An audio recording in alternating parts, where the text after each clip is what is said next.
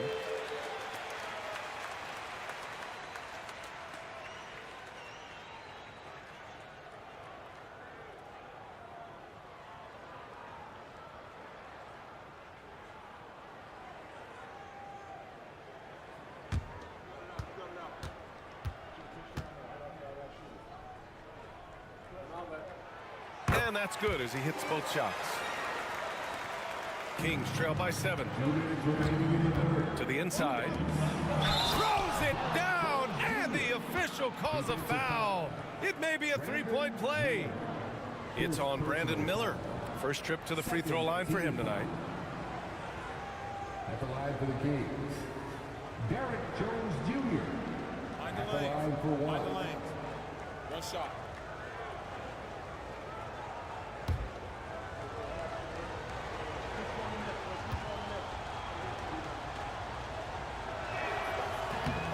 And the free throw, no good. San Antonio leading by 5.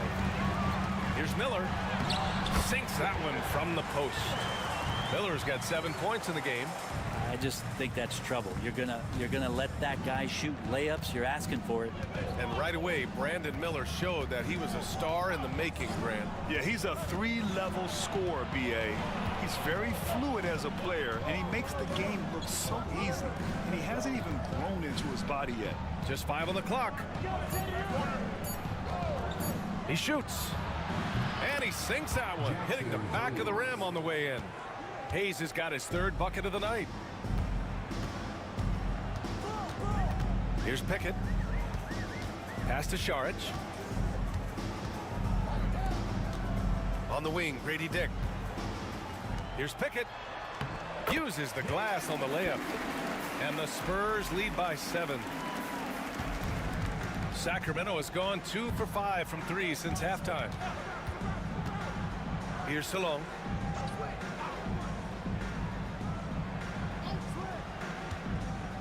Pass to Jerome. Here's Spencer, guarded by Dick. And here's Jones.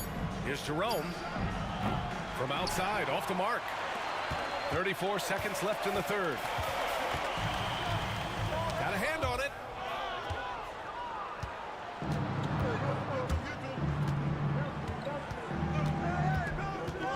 Seconds left in the 3rd quarter. Hayes with a screen to the middle. Tries again.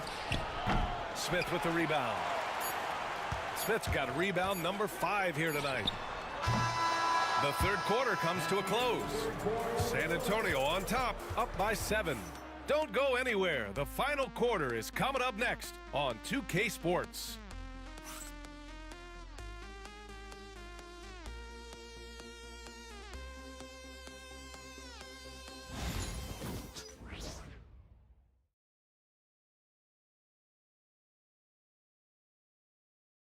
And let's take this opportunity to show you our State Farm assist to the game.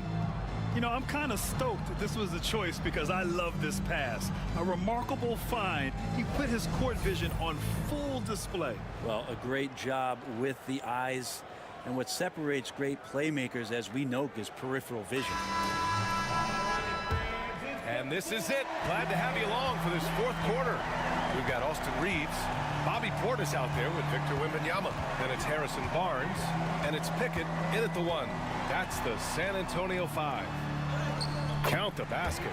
That's excellent. Get the ball down deep inside and cash in on a simple basket. Kings trail by 9. Here's Pritchard. The shot off that time. Good D by Wembanyama. And so it's Wembanyama with it. He brings it up for the Spurs. 13 points was their biggest lead of the game. Portis, the pass to Barnes. Here's Pickett. Pass to Wembanyama. The fadeaway. The rebound by Allen. Allen's got 7 rebounds in the game. Thompson passes to Pritchard. And he's going for the lob. Portis with the steal. Wembanyama finds Reeves. Portis with it. Down low. Here's Wembanyama. Spencer grabs the miss. Kings trail by 9. Thompson outside. Pass to Pritchard.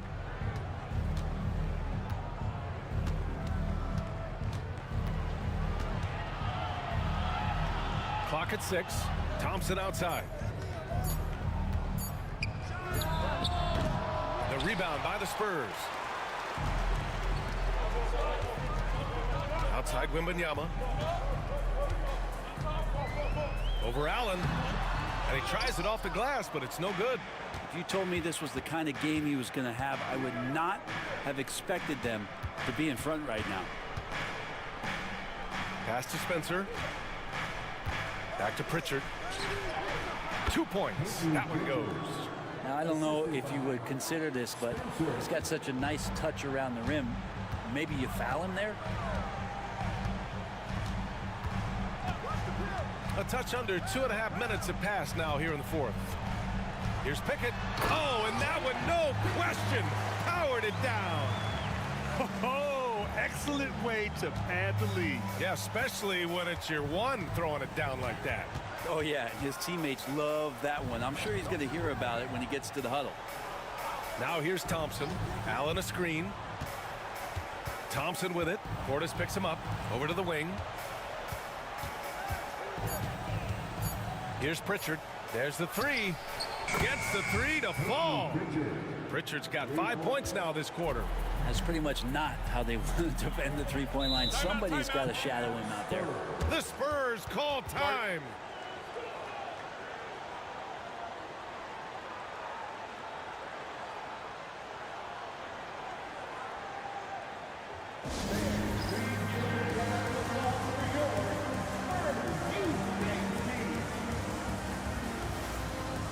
De'Aaron Fox is checked in for Pickett.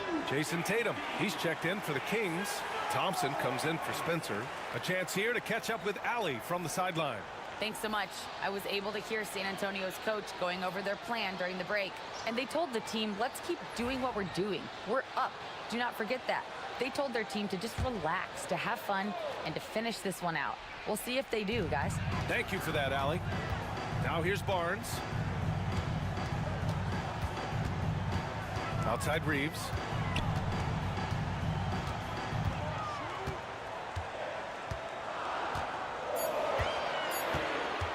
Puts up a deep three. And it's Sacramento with the rebound. Tatum's got 4 rebounds now. Pass to Pritchard. Thompson against Reeves. Thompson, no good. Spurs lead by 6. Wembanyama, pass to Fox. Now Portis. Now Wembanyama.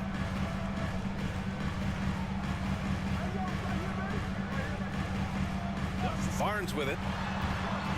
Back to Wembanyama. Shoots over Thompson. And he wills that one in. Sinking it right through the back of the iron. And the Spurs lead by 8. Reeves against Thompson. Thompson outside. Pass to Pritchard.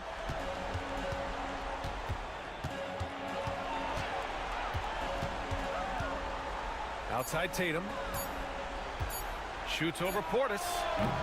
Tatum can't hit. For San Antonio, they've gotten 3 of 7 attempts in this fourth quarter to fall.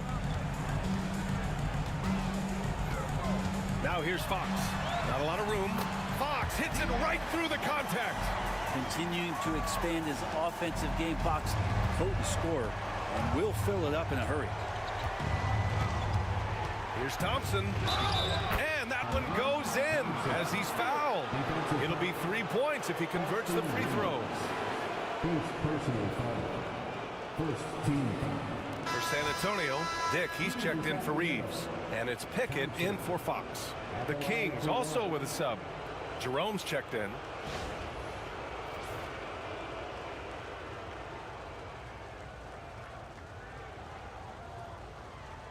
One shot.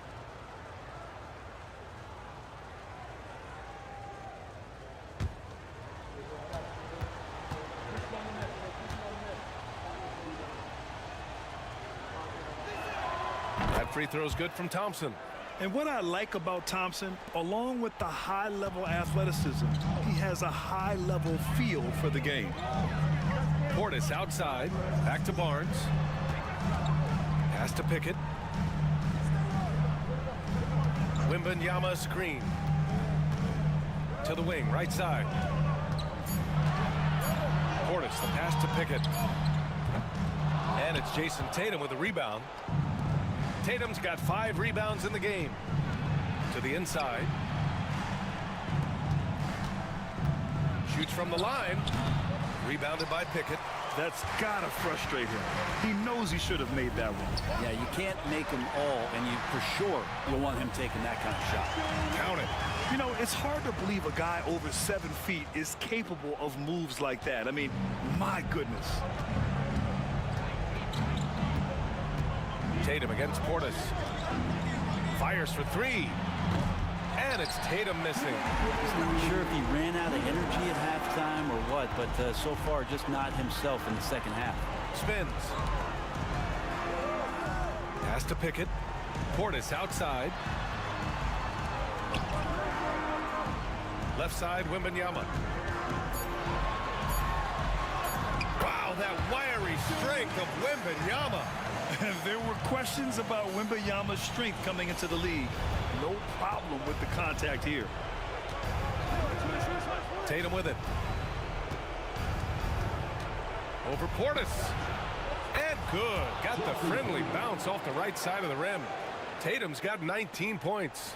Did he need to use the fadeaway? No. Did I enjoy seeing it? Yes, I did. Here's Dick.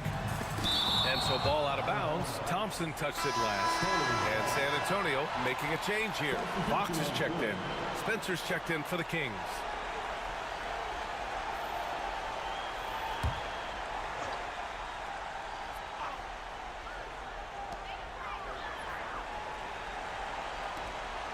Pass to Fox. The 3 ball. And it's Jason Tatum with a rebound. Kings trail by 9. Inside. That's good from Allen on the assist by Tatum. Well, the defense has got to bring a little bit more. Hitting Allen like that is not going to prevent him from scoring. And here's Fox. He'll bring it up for San Antonio. Outside Wembanyama. Pass to Dick.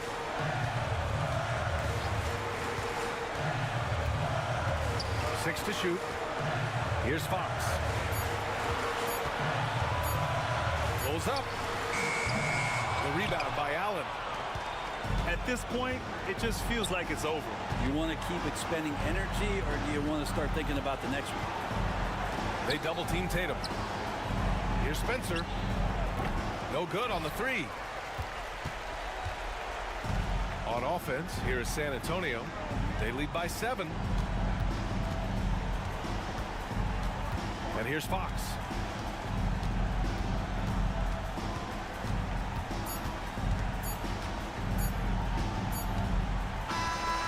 And so it's San Antonio with the W. Boy, they didn't make it easy on their fans or themselves, but at the end of the day, everyone on their side is happy. Yeah, happy indeed. The momentum shifted away from them a few times, especially early on. But give these guys credit for sticking with the game plan and finishing the job. And that'll do it, folks.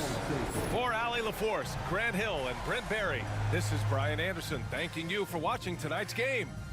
And time now to introduce our player of the game, Victor Wembanyama.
A confident and well-dressed group of 76ers making their way to the locker room earlier on, looking for success on their home court.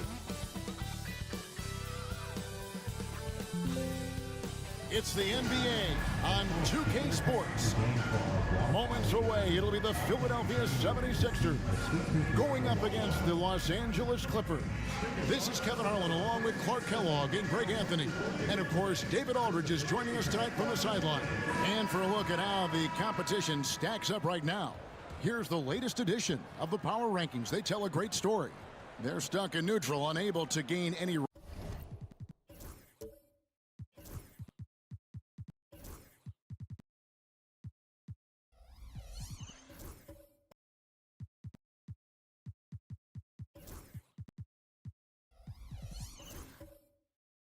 Real positive momentum. Checking out the Sixers. They're putting to rest any big concerns people may have had with this team, proving they are truly an upper echelon club. Here are the five for the Clippers. They've got Antetokounmpo, Desmond Bane out there with Spencer Dinwiddie. Then it's Franz Wagner, and it's Hartenstein in at the five, roaming the paint. And for the 76ers, we've got Shai Gilgeous-Alexander. Also, Andrew Nembhard is out there. Holmgren is out there with Rudy Gay, and it's Kamare in at the four. And so it's the 76ers getting on the board first. And he gets the whistle for the 3-second call. Teams are evaluating Clark's statistics and reviewing performances in more detail, I think, than ever before. I agree with you. I mean, the complexity of the reports is much more in depth than it ever has been, and with that comes an increased level of scrutiny and expectation. Greg, looking back to last season, the Clippers had one red-hot stretch. That's right. They went on a 26-5 run between December and February. It finally showed how dangerous that team could be when healthy. The first free throw is good. And Holmgren possesses sky-high potential. His length and versatility making him such an intriguing prospect.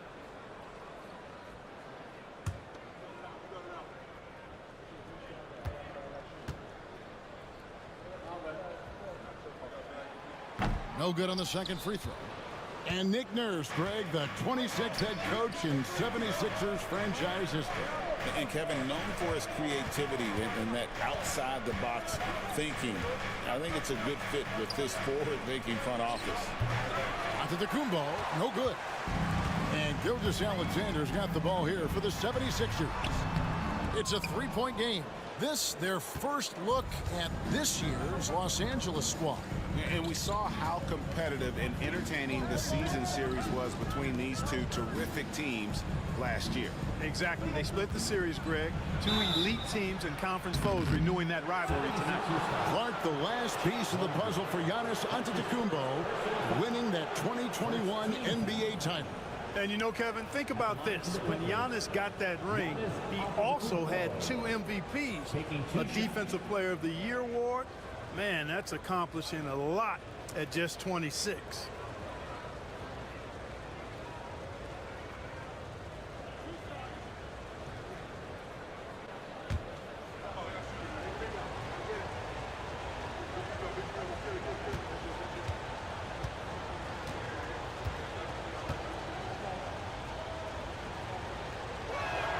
And that one misses.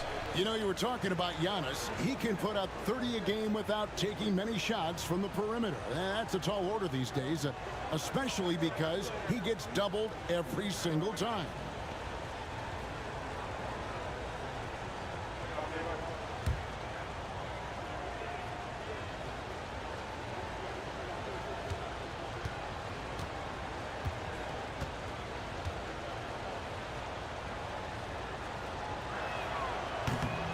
Good on the second free throw. And Clark, we know the last handful of years, the 76ers have been a threat in the East. 7 straight years of playoff runs. Can't get past that second round barrier, though, Kevin. But as far as success, they've been as consistent as it comes in the East the last decade. And good work inside. SGA will make more room for himself on the perimeter when he can be effective down low. Now, here's Dinwiddie. Last time out, he had 13 points. Antetokounmpo inside. Off target at the rim. It's Gay on the wing. He's defended by Wagner. Tries it from 9. And the jumper is on the mark. Gilgeous-Alexander's got 6. Looking at Philadelphia, they took the win in their last game against the Rockets. Mental toughness on the road. The arena was rocking, but they just got down to business and never let up. Well, you know, it takes character, poise, toughness to win on the road, and that's exactly what they showed last game. Here's Nembhard. Giannis Antetokounmpo making his last shot. Gay outside. Down to 5 on the shot clock. Not going to go that time. Nice defense from Wagner. And it's Antetokounmpo with the ball. He'll bring it up for the Clippers. Trailing by 4. 2 points. That one goes. Can't let Antetokounmpo get deep positioning like that, because this is what happens. Now here's Gilgeous-Alexander. He had 37 points last game out. And it's Nick Nurse calling timeout here. Wants to talk some things over. Might be seeing some things to adjust.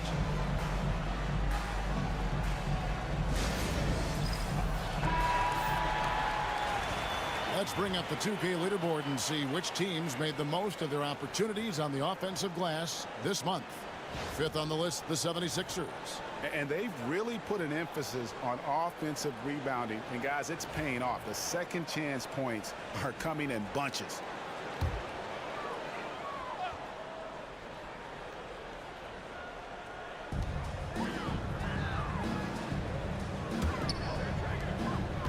Holmgren sets the screen for Gilgeous-Alexander. He had a nice open look right there. He's got 8. One of the things you've got to admire and respect about him is his aggressiveness at the offensive end, always in attack mode. Hartenstein with the screen for Giannis. Hartenstein, and a great assist by Antetokounmpo as that one goes in. Antetokounmpo is a nightmare in the pick and roll. Burns you with his scoring and passing ability. Back to Gilgeous-Alexander. And it's Wagner with the rebound. That's exactly the look they wanted, guys. Right guy, right play, wrong result. Taking matters into his own hands. Yeah, we didn't expect to see that kind of finish. And you know, guys, when your point guard is making explosive plays at the rim, I really do think it sets the tone for the rest of the team. Fires from 14. Gay can't get it to go. And he rushed that one, no doubt about it. The D. Allen's position, you can see the frustration on his face. Giannis with it. 14 points from him the last game against Atlanta. And he was relentless in that one. I mean, he wanted to be the first to every rebound and almost was. 2 on the clock. No good with the wing jumper. You're not going to see that very often. Plenty of space, but he just, let's face it, he whiffs on that one. Pass to Nembhard. Over Bain. And he wills that one in, sinking right through off the back iron. Clippers have gone 4 of 7 from the field, shooting over 50%. And Tyronn Lue calls timeout. He wants a minute here to get things straightened out with his team.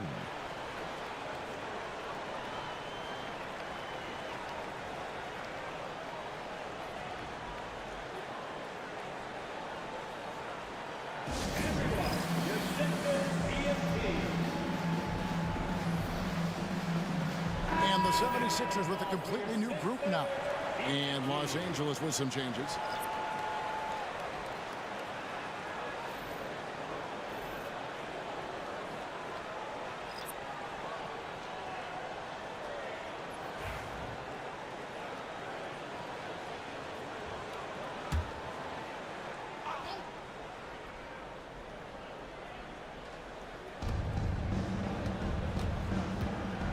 Now here's Curry. Outside Bogdanovich. Payton with a screen on Vanderbilt. Bridges shot. Good. You know, since entering the league, Bridges has really worked tirelessly on his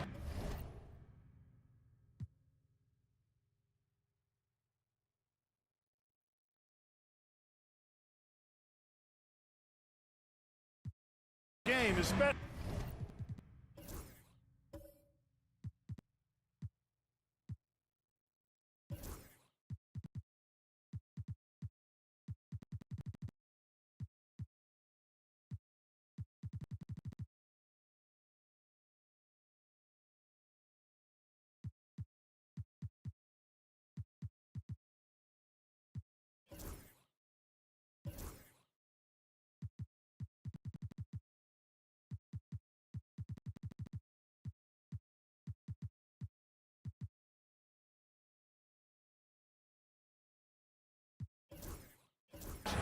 The three-point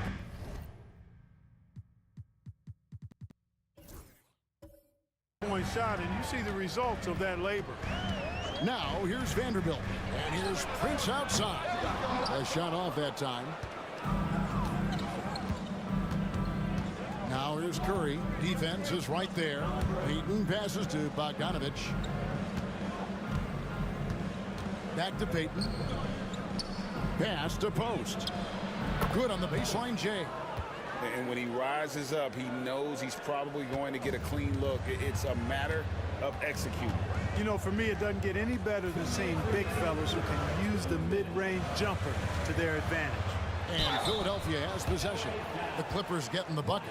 And a chance here to check out some stats for Derek White. Last year, getting it done. 8th in free throw percentage, and he's a shot blocker as well. Top 20 in that category last season. Great timing and challenges at the rim. And again, you gotta love his commitment to excellence. He owns the free throw line. It's truly an impact part of his game.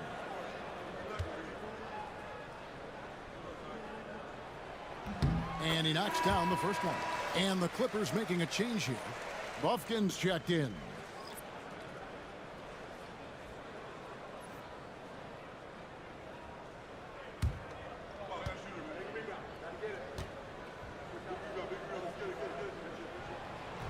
So after making the first, he goes 1 for 2. And it's the Clippers ball. They're on a 13-5 run here. And it's slammed in by Bridges.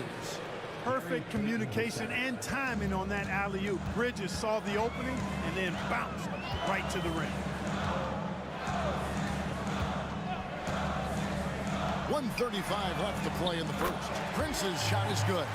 And that's exactly what he's looking for, draining the triple. Bridges outside.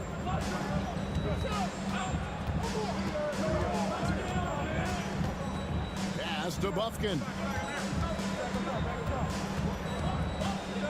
Shot clock at 6. Lets it go with a 3. Rebound by the 76ers. Here's McClung. No good from outside.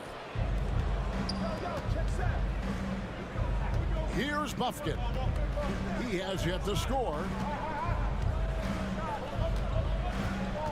Bridges against Vanderbilt. Vanderbilt with the steal. The finish and the dunk by Vanderbilt. And that's up-tempo basketball at its best. So much easier to operate in the open court when a steal triggers the break.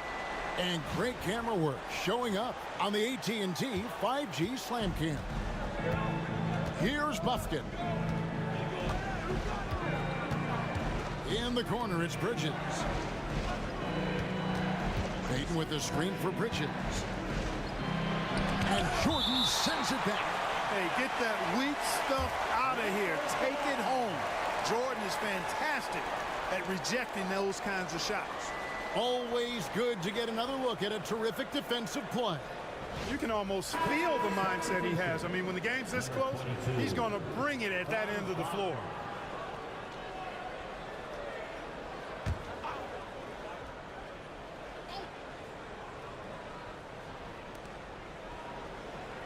Five on the clock. It's good. He makes his first shot of the game. Punch, counter punch. Impressive offensive production early on. Hey, guys, this is going to be fun now. I mean, we've got ourselves a shootout on tap here. The three-pointer is right on target. Shai Gilgeous-Alexander, guys, has been on display for the Philadelphia 76ers. He notched 8 points in the quarter and has that terrific basketball instinct on display. And we've got more M2K Sports coming your way after this break.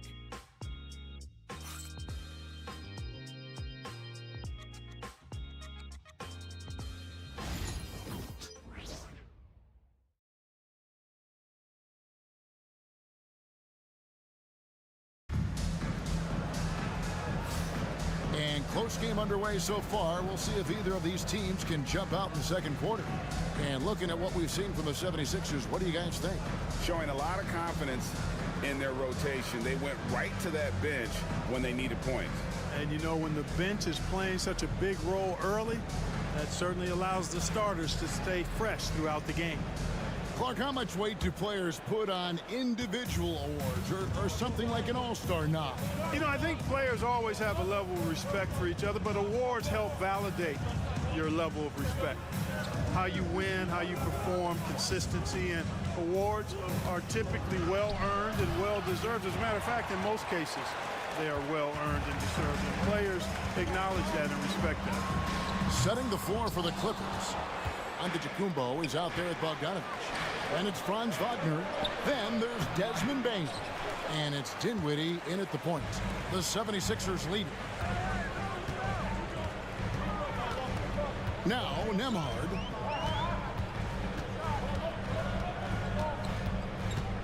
Vanderbilt, a screen on Bain. Nembhard off target from three-point range. And for the Clippers, they're shooting an efficient 53% from the field. And the Clippers miss again. Antetokounmpo has gone 2 for 6 from the floor so far. Nembhard, the pass to Gilgeous-Alexander. Got him with the pump fake, but couldn't finish. Clippers have gone 0 of 3 and are still looking for that first bucket here in the second quarter. Bogdanovich, no luck. The 76ers shooting 47% from the floor, getting it done. Nembhard, the pass to Gilgeous-Alexander. Good ball movement here by the 76ers. Back to Nembhard. And it's the Clippers with the rebound. They host the Spurs after this one. They start a 3-game homestand with that game. Dinwiddie passes to Bain. Antetokounmpo, a screen on Gilgeous-Alexander. And a wide open look for Bain. That doesn't go in. Had a chance, though, to take the lead. And the 76ers with possession. Still looking for their first basket since the first quarter. And here we go. The fast break with Dinwiddie. Goes back up. Antetokounmpo with the finish. Boy, extra effort by Giannis, the multi-time MVP. He's just built a little differently. And it's Nick Nurse calling timeout here. This will give him a chance to discuss some potential alterations.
Rudy Gay's checked in for the 76ers. Hartenstein's checked in for the Clippers.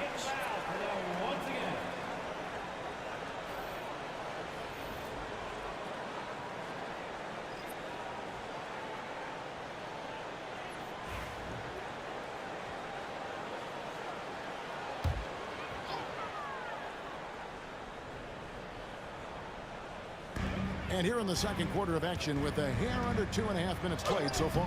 And the shot goes down. And the 76ers lead by 2. Yeah, it's important for Gay to be able to finish in traffic. I mean, he's so much better when he shows some physicality and toughness. Hartenstein with the screen for Bain. Inside. And the dunk by Hartenstein. And those plays can make a difference in a game like this. Well, you know it's going to fire up, Greg, everybody on that bench. Making a statement for sure. I mean, we'll see if they can maintain that aggressive approach, guys. And Gilgeous-Alexander gets it to go. And when they've gone to him, he has come through big time. You got to keep getting him touches. It's Antetokounmpo on the wing. Lets it go from 14. Kicks it out to Dinwiddie. Gay against Wagner. That one doesn't drop. Some solid defense from Gay. GA, when you look at the development of Franz Wagner, what now is the next step for him? Kevin, for me, it's the three-point shooting, specifically becoming more efficient out there. And I also think he's going to have to become a better passer, ball mover. I got total confidence he'll get there because the rest of his game is complete. Take a break. Take a break. 2 shots.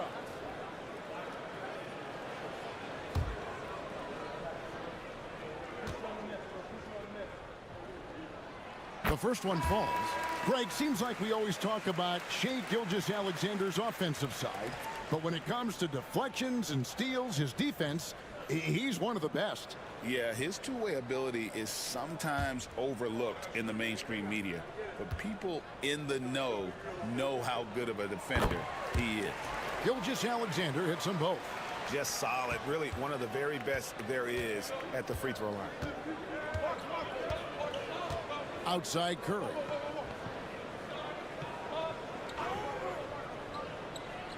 Back to Bane. Giannis sets a screen for Bane. Bangs home the trifecta. Bane's got himself on the board with 3 there. And he just lights it up from downtown. Bane so dangerous from out there. Gilgeous-Alexander looking around. Gay outside. Holmgren sets the screen for Gay. Just 5 on the clock. Pass to Holmgren. And they wasted no time getting those 3 points back. And I love the competitive edge Holmgren plays with, coming right back with his own triple. Outside, Bane.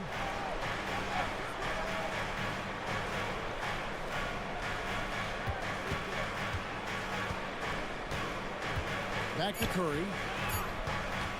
Over Gilgeous-Alexander. The shot by Curry, no good. That's exactly how you have to defend him. He's a guy that the D needs to be aware of at all times. Nice timing on these jumps. He's somewhat on the small side for a power forward, but he just never gives up. And Tyronn Lue calls timeout. Wants to regroup and go over the strategy.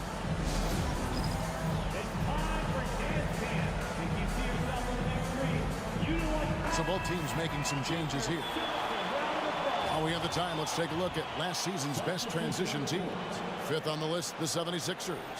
I mean, this is such a tough team to deal with. You see the numbers. They would just push the ball at every opportunity.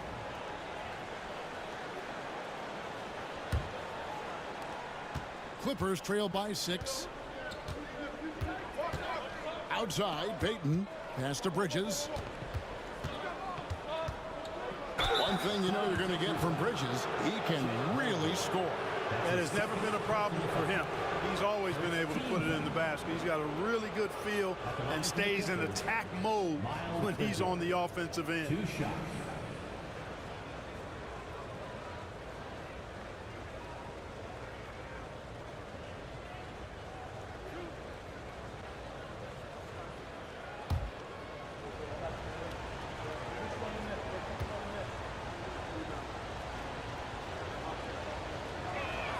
First free throw is good. One thing this team likes about Miles Bridges, Greg, he plays a lot. He's always there. And Kevin, on a couple occasions, Bridges has been near the top in minutes played. He's got that strong 6'7" frame, and it holds up well over the season.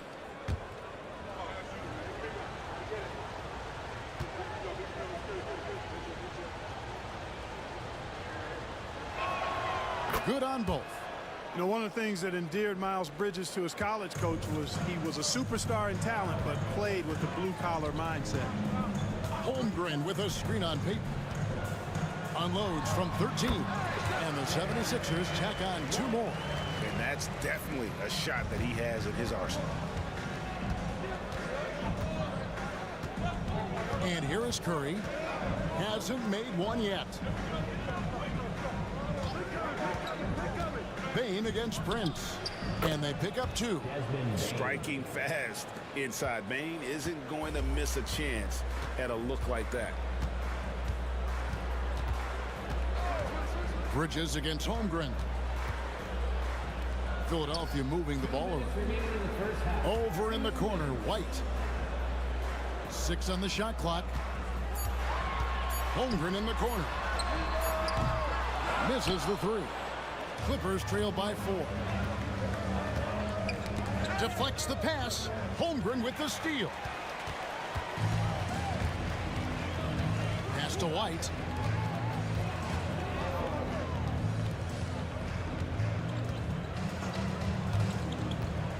.129 left in the first half. He gets that one. White's got the lead up to 6 now for Philadelphia. Yeah, 3 consecutive field goals have come right at the rim. The D had better start buckling down. In the corner, it's Bridges. Off target from outside. Philadelphia's gone 3 of 7 tonight from three-point territory. Prince double teamed. Pass to Jordan. White against Payton. Holmgren sets the screen for White. And the dunk by Holmgren. And attacking the rim. Holmgren making excellent use of that height inside. 50 seconds left here in the second. Outside Curry. In the corner, it's Payne. Payton with the screen for Payne. Takes it inside. And 2 free throws coming up. Unable to get that one to go with all the contact. It goes on Taurean Prince. And what you love about Bane is just how hard he works. His drive to keep getting better on display.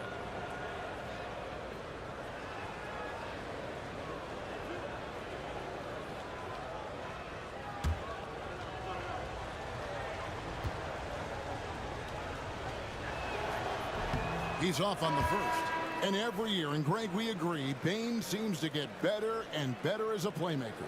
Doesn't overdo anything with his passing. Looks more and more comfortable creating off the driving kick. He's become a large part of this offensive engine. Dinwiddie's checked in for the Clippers. And he sinks the second. And they're getting to the line a lot in this quarter, guys, and it hasn't been by accident. Yeah, I don't think it's an accident that aggressiveness correlates with playing better. So the aggressiveness is starting to pay off. Prince can hit. And here's Payton. He'll bring it up for the Los Angeles Clippers. 7-point differential. Outside, Payne. Los Angeles with another miss. Outside, White. Back to Gilgeous-Alexander. Oh, he gets it to go. Wow. It counts. And that, my friends, is a dagger on the way to the locker room. That three-pointer stings when it comes right at the end of the half. And so it's the Philadelphia 76ers with a 10-point lead. Some breathing room heading into the break. They're feeling very confident, shooting the ball with great efficiency and dictating the pace. It's time now to go courtside as we send you over to David Aldridge from the sideline. David, take it away. Thanks, Kevin. Here with Coach Tyronn Lue. Tyronn, what problems are you seeing out there? Thanks, David. And we'll be back shortly following halftime to get the third quarter underway.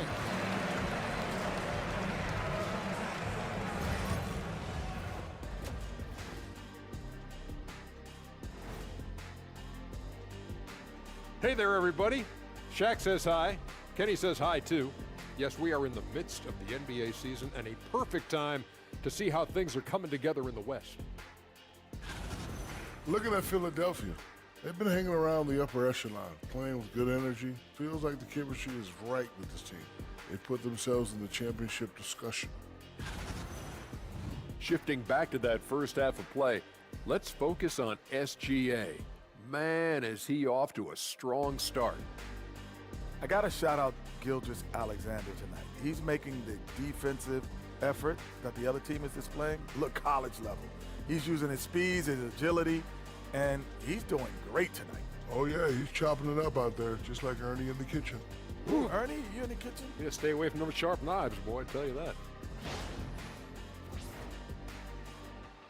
And that's all for us. Now it's time to send it back to Kevin Harlan for the beginning of the third quarter.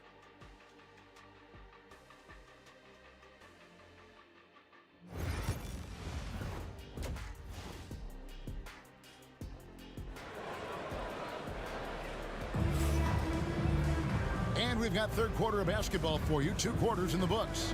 You know, Shai Gilgeous-Alexander has been exceptional here tonight, guys. No problems fighting his way to the rim in this one. A lot of points in close. Yeah, you know what, guys? They gave him too many free runs to the hoop in the first half. I think they've got to be a lot tougher on him. Body him up. Be physical with him. Clippers trail by 10. They've got Holmgren. Gilgeous-Alexander out there with Nembhard. Then there's Rudy Gay. And it's Kamare in at the 4 spot. That's Nick Nurse's 5 as we get into the second half. Now here's Giannis. Off target with the free throw line, Jay. Gay against Wagner. Bounce pass, Gay. Nembhard with it. Here's Gilgeous-Alexander. And the layup's good off the glass. Gilgeous-Alexander's got the lead up to 12 now for Philadelphia. Gilgeous-Alexander against Dinwiddie. And they call an illegal screen here. And not the most common call you'll see in the NBA, but hard to argue that pick wasn't illegal. Yeah, you know, the officials aren't nearly as lenient as they used to be on that call. As a matter of fact, I know I got away with a lot of those in my playing days, but that was 40 years ago. Now, here's Gilgeous-Alexander. The 12-point lead, their biggest of the game. Gay misses. And here are the Clippers now. Wagner passes to Giannis. And the slam dunk by Antetokounmpo. Giannis is a monster around the rim. Too easy there. Philadelphia's gotten fewer than half of their three-pointers to go down tonight. They're 4 for 9. Here's Nembhard, guarded by Bane. Pass to Kamare. Shot clock at 5. 3 from Gay. That shot missing. Clippers trail by 10. To the middle. It's picked off. Here's Nembhard, guarded by Bane. Gilgeous-Alexander against Wagner. To the paint. Here's Holmgren. And the dunk by Holmgren. You want a high percentage take offensively, get it to Holmgren in that spot. And the timeout called here by Tyronn Lue. He wants to make some adjustments to the game plan, clearly.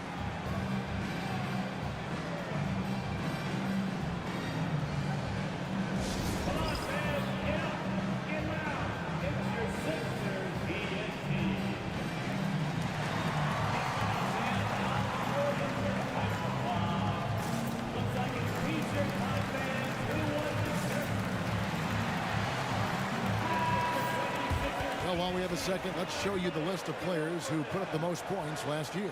Second, Giannis Antetokounmpo. Shai Gilgeous-Alexander, third. And what an option either of those two guys give you. They're both excellent safety valves when an offense is struggling.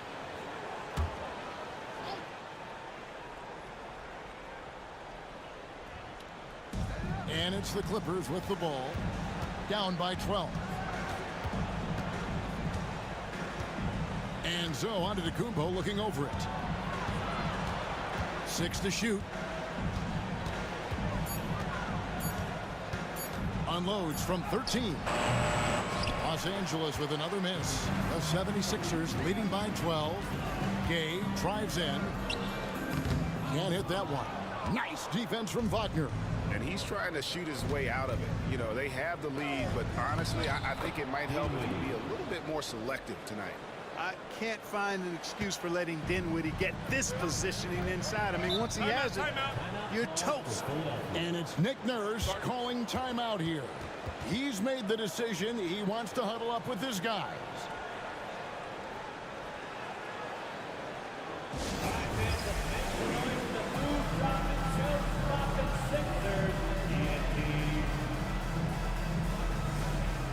Miles Bridges, he's checked in for Bane.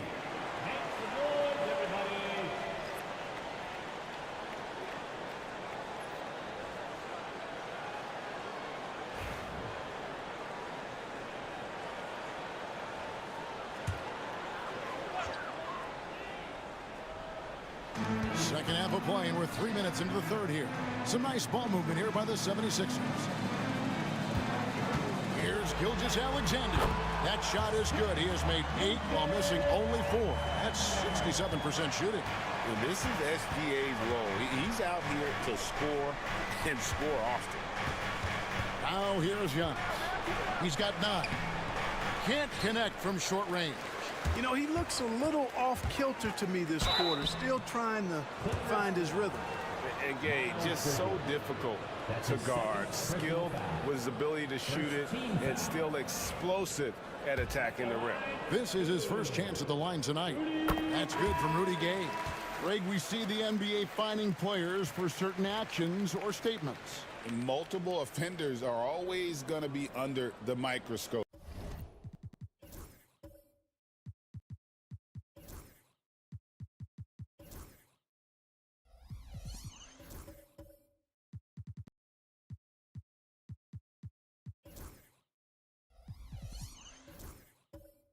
Kevin, sometimes they end up playing into those expectations, so those punishments can appear a bit skewed. Rudy Gay hits them both. Well, Rudy Gay is a multi-talented and gifted athlete. I mean, he's an excellent shooter, a versatile defender, and continues to play at a high level. Oh, just an impressive dunker of the basketball. I love how Bridges just takes the initiative and gets funky with his throwdowns. Awesome display of athleticism captured by our AT&T 5G Slam Cam. Here's Gilgeous-Alexander. Good again. He's on tonight. 9 for 13 shooting. Unwilling to let up even for a moment. That's his killer instinct, just fanning the flame. Yeah, I love the fact he doesn't play the score. He just keeps coming, attack mode. He doesn't know how to step off the gas pedal. Now here's Giannis. And now a chance to take a look at the numbers for Gilgeous-Alexander. He's coming off an excellent season. About 30 points per game, 6 assists, and 5 rebounds. And really, he sets the table for this team with his playmaking. Unselfish, at times to a fault. He just makes everybody around him better.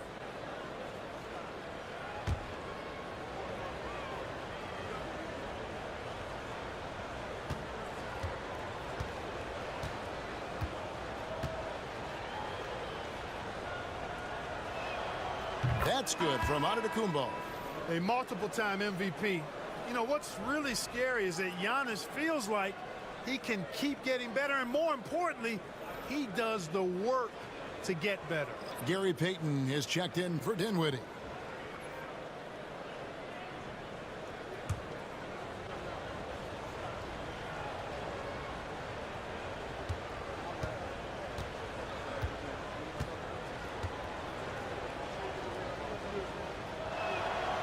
He doesn't get the second one. You really have to appreciate and respect the spirit Giannis plays the game with. A beacon of energy and enthusiasm for his team. They all feed off of him with an attitude of joy and unselfishness. And he has definitely been struggling in this quarter. You know, guys, it seems to me as though he's over anxious. He seems to be pressing, trying too hard, moving too fast. Just needs to calm himself down and wait for good shots. A really good rebound in traffic. That's what the big fella's there for. And Clark, we're looking at Franz Wagner here. What makes him so effective? Well, his size and mobility, a rare combination, and how good he is instinctively at the defensive end of the floor. I mean, he can get out and get in a stance and guard guards, and he also can bang inside with big physical guys, and he's very fluid in his motion. Great agility. Love watching that young fella play. And let's head over to the sideline and catch up with David Aldridge. Kevin, when you look at the draft, it seems talent evaluators have a type. Ron James says our league is always hungry for potential. That's the whole focus of the lottery. It makes sense that those guys who are taken 16 through 30 are on real contending teams and making impacts. Of course, Kevin, everybody wants to draft the next LeBron. Good luck with that. Or work with the next David Aldridge, a Hall of Famer. David, thank you.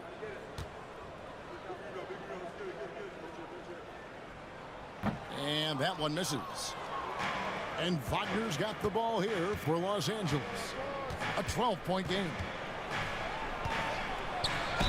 And a lot of contact on that one, so he'll shoot 2 here. Hey, I can't fake it, fellas. I mean, Franz Wagner, 6'9", can make threes, mobile, agile.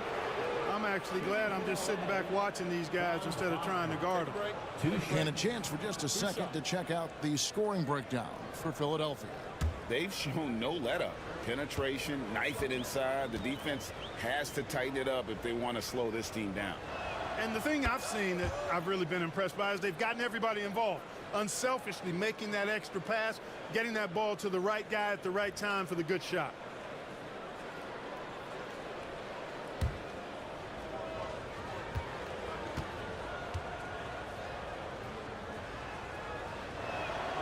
Both free throws good from Wagner. Well, he's come through for them at the line today, and you love having a big fella who's so capable on his free throw. Holmgren with a screen on Dinwiddie. Another miss by Philadelphia. Clippers trail by 10. Payton dishes to Dinwiddie. Wagner outside.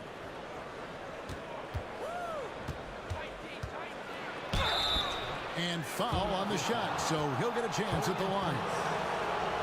Wagner fearless in his attack and aggressive with it as well, forcing the defense to foul.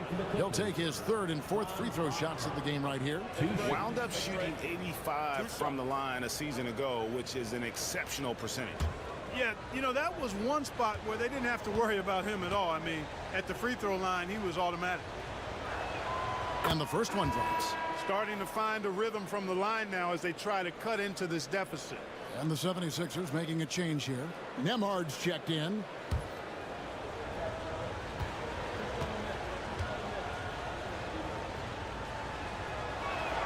And he makes both free throws. You look at Wagner, I tell you what, when you've got that size and mobility that he has, you can do just about anything you want out there. Gilgeous-Alexander against Dinwiddie. And it goes down 2 points. Gilgeous-Alexander's got 8 points here in this quarter. Big miscommunication on defense. He recognizes it and quickly takes advantage. Boy, the defense looks shell-shocked. I mean, they're on the ropes right now, on their heels. And Tyronn Lue calls timeout. He wants to check in with his team and regroup.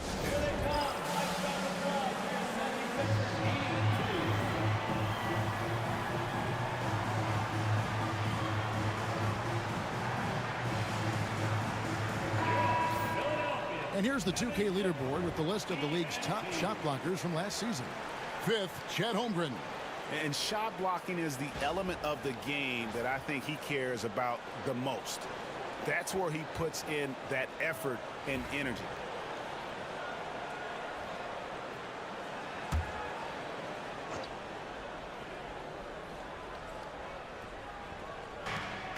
.158 left to play in the 3rd. Wagner finds Dinwiddie. Wagner against White. From the arc. Kept alive. Philadelphia leading by 10. Here's Vanderbilt. Back to White. And stolen by Wagner.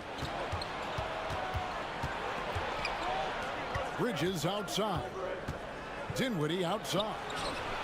It's good from long range. Dinwiddie's got 5 points now this quarter. That is simply unguardable, guys. I mean, when Dinwiddie makes a shot like this, you just got to shake his hand, tip your hat, and move on. Holmgren. And it's the Clippers with the rebound. Post has got 4 rebounds now tonight. Wagner against White. Dinwiddie left side. And the officials calling for a 3-second violation.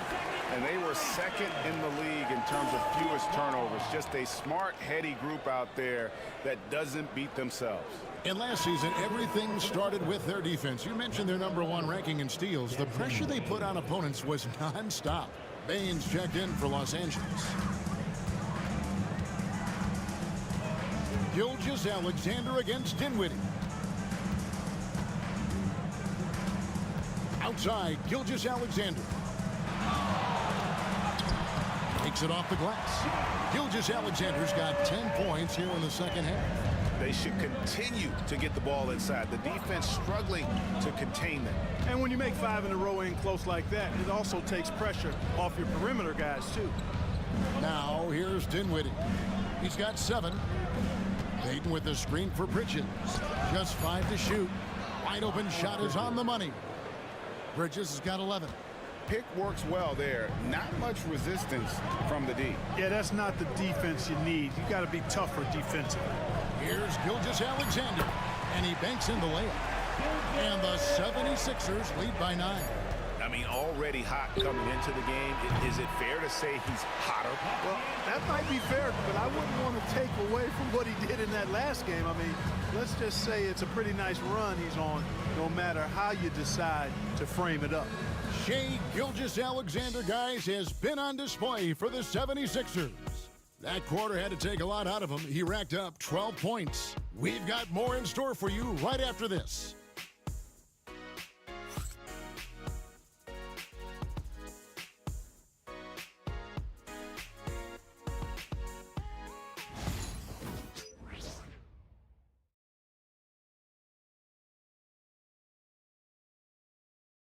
While we have the chance now, folks, let's go to our State Farm assist of the game. And he's always been the favorite to bag this honor. These kind of feeds are his bread and butter. Well, you can't run away from the DNA. When he's running the show, he makes sweet highlight reel plays night in and night out. And with 3 quarters behind us, let's see what this 4th period holds in store for us. And on the floor for the Clippers here in the 4th, Spencer Dinwiddie out there with Desmond Bane. And then there's Antetokounmpo. Then there's Isaiah Hartenstein. And it's Bridges in at the 3. Now here's Gay.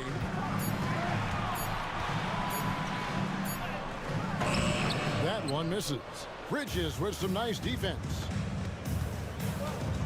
At the elbow, it's Bane. Back to Bridges. To the inside.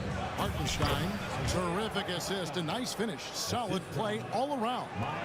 And you know what? One of the few bright spots in this game for them today. He's kept his edge even though they've been trailing. Here's Gilgeous-Alexander, and he gets that one to go off the front iron. Gilgeous-Alexander's got 29 in the game. Dinwiddie passes to Giannis. Hartenstein with the screen for Antetokounmpo. At the elbow, it's Bane. In the corner, it's Dinwiddie.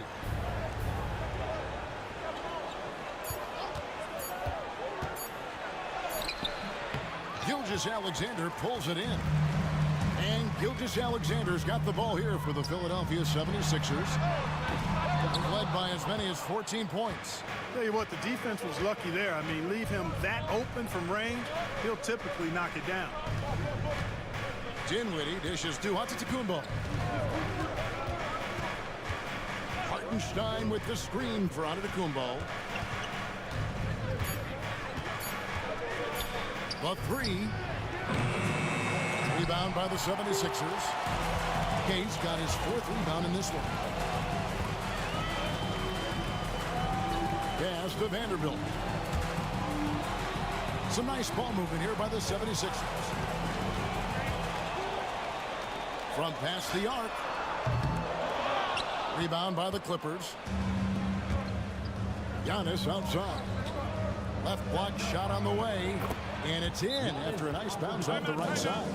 You know, this is where Giannis still does most of his damage. He has the size, athleticism, and shot repertoire to hurt you inside. And it's Nick Nurse calling timeout here. And that timeout by coach was carefully measured, wanting to make sure that everybody is on the same page here.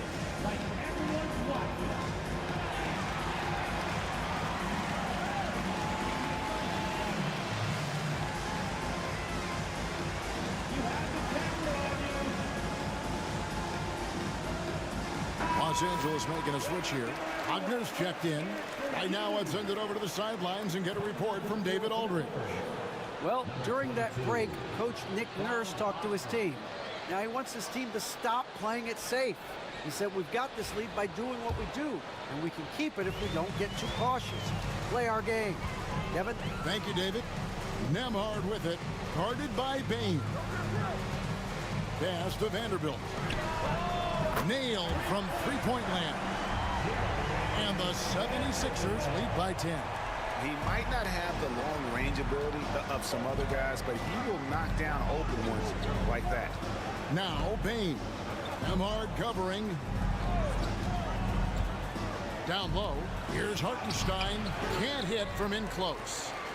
Philadelphia leading by 10. Gay kicks to Gilgeous-Alexander. And it's in there. Gilgeous-Alexander's got 31. He's demanding the ball. He wants it, and he's coming through. I mean, you can see why his teammates trust him down the stretch, guys. Giannis outside. Fouled in the act of shooting. Gets the bucket anyway, so a three-point play chance for him. And Antetokounmpo is just fearless. I mean, hit him, knock him around. Really doesn't faze him. Doesn't matter. I mean, this guy is determined to get the job done, and he does. Holmgren, he's checked in for the 76ers.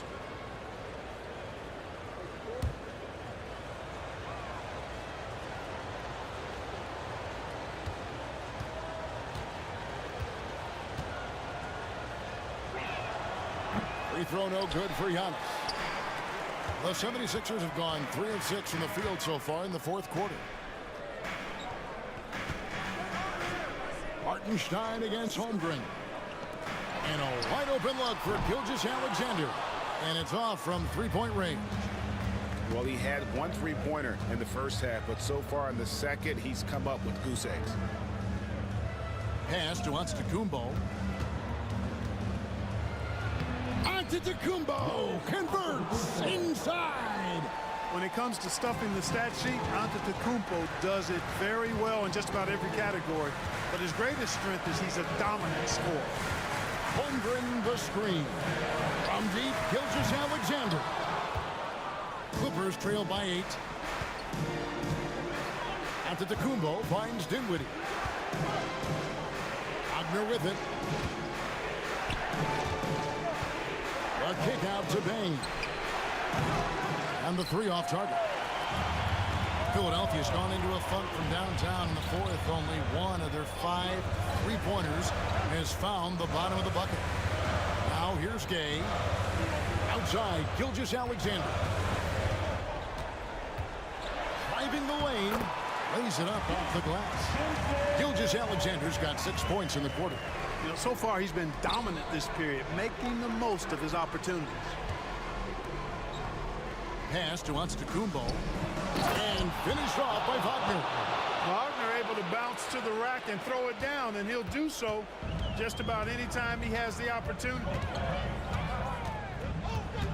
Gilgeous-Alexander kicks to Gay. Holmgren with a screen on Wagner. And the dunk by Holmgren. Boy, I like how quickly he threw the bounce pass there. Hard to defend against that. Wagner passes to Hartenstein. A second chance effort. Back to Wagner. And even after 2 offensive rebounds, they just can't get the lid off. Outside, Gilgeous-Alexander. Pass to Holmgren. Gay against Dinwiddie. No good from Gay. And so it's Dinwiddie who brings up the ball for Los Angeles.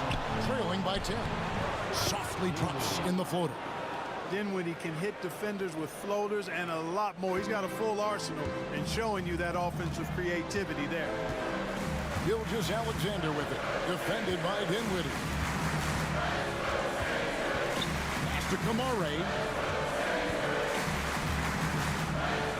Here's Nemhard. Holmgren with a screen on Bain. A shot by Nemhard, no good. Clippers trail by 8 on the wing. Bain. And he drives in. And a great assist by Antetokounmpo as that one goes in. Giannis has got 6 assists in the game. Gilgeous-Alexander against Dinwiddie. Outside, Gilgeous-Alexander. And the dunk by Gilgeous-Alexander. And watch out for SGA going to the basket. He will put it on your head if you're not watching. Antetokounmpo, a screen on Gale. There's Wagner with the three. They're this close to putting it away. Yeah, they don't need to do anything special. Just take time off the clock. Here's Nemhard, guarded by Bain. There's the pick. From outside the arc. A shot by Nemhard, no good. 5-second differential between the shot clock and the game clock.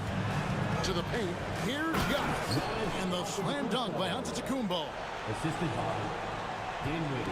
We've got 22 seconds left in the fourth quarter. And so they choose to intentionally foul. That's his second personal foul. First team foul.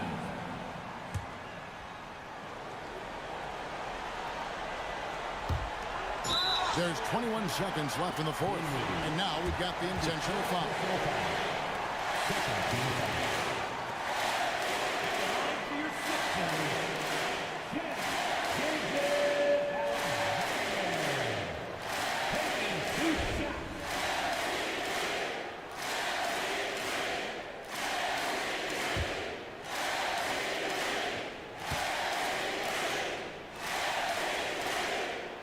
First free throw is good, and that makes it a 7-point lead. And so both free throws are good. And it's an 8-point game. Los Angeles calls timeout. 20 seconds left in the fourth quarter. Guys, your thoughts? Trying to keep hope alive, but I don't see them making a comeback. You know what? I'm sure crazier things have happened, or maybe not. It's a long shot, though.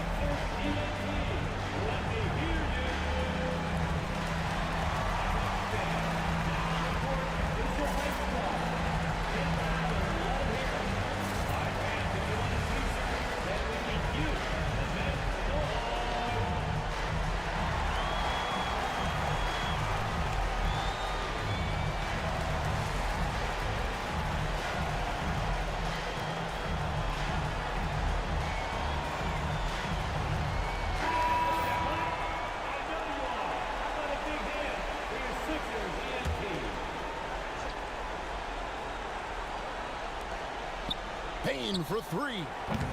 And it's Philadelphia with the rebound. They've led by as many as 14 points.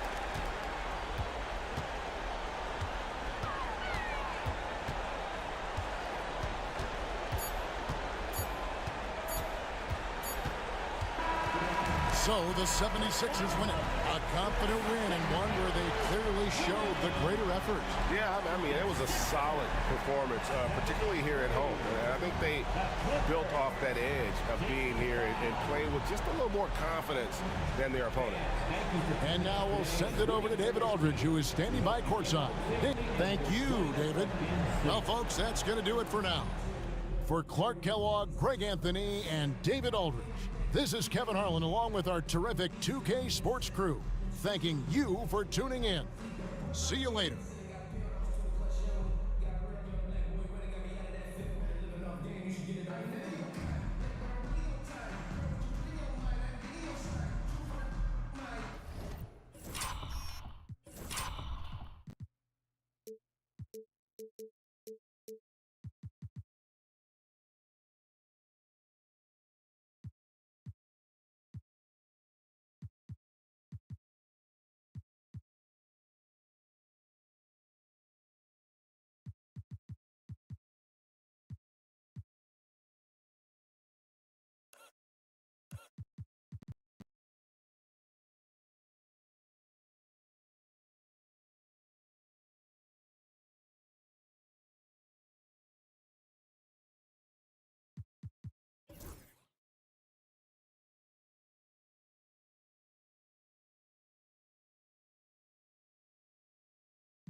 Descending on Miami, Florida, the destination for the Hawks. A polished and versatile lead guard with an awareness for the game that's always been ahead of his years. Tyrese Halliburton is ready as they get ready for tip-off in South Florida. Hawks, Heat, coming.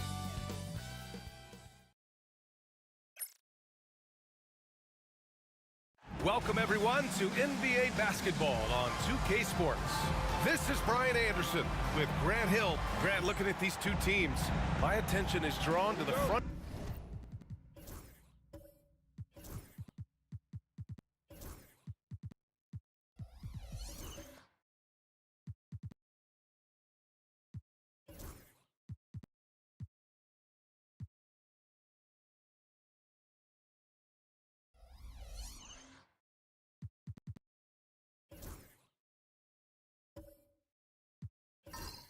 Court matchup. Oh yeah, this should be a battle on the baseline.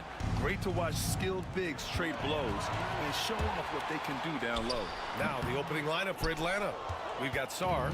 He's out there with Lauri Markkanen. Alperen Sengun out there with Tyrese Halliburton.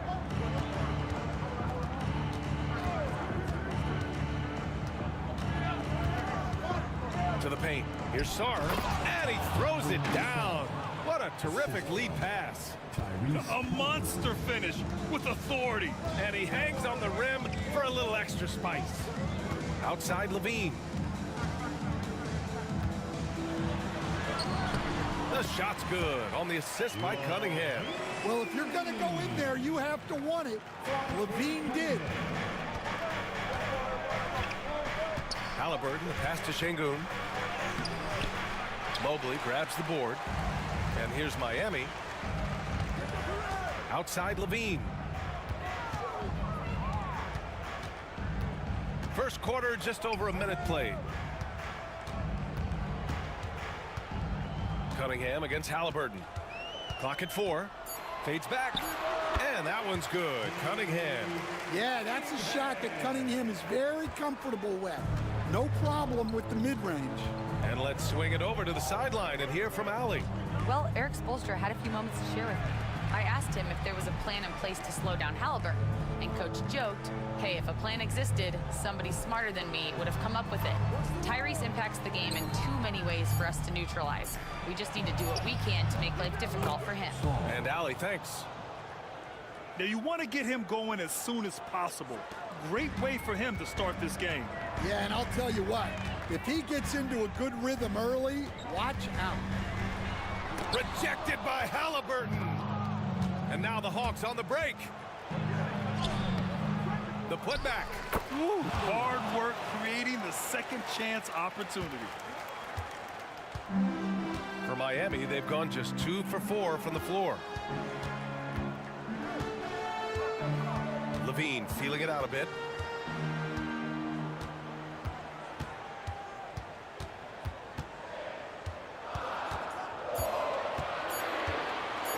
Launches it from deep. It's rebounded by Sengun. The Hawks have gone 3 of 5 here in the opening quarter. Despite ups and downs, the Atlanta Hawks have remained in the hunt season to season, Stan. Well, Brian, this team has a lot of resilience. They're scrappy, they're hardworking, and it's helped them stay on the margins, at least, of the playoff picture. Wiggins passes to Levine. The Heat need to get one up in a hurry. And he got the whistle on the way up. So he'll be headed to the line for a pair. Defensive Player of the Year 4 times over, Stan. Rudy Gobert tied for the record. Yeah, Brian, alongside Dikembe Mutombo and Ben Wallace. And Gobert's capable of getting another one, too, assuming his countryman, Victor Wembanyama, doesn't start taking the reins.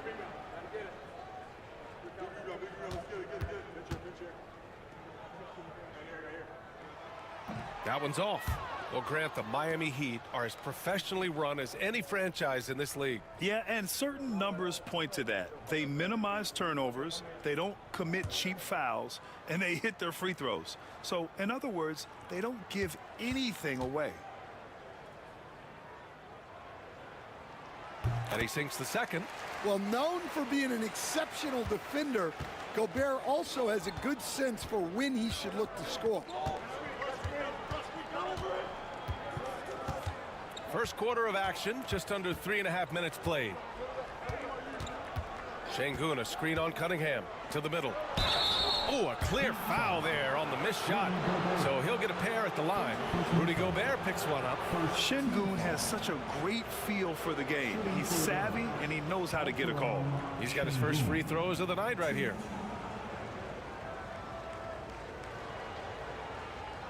Take a break.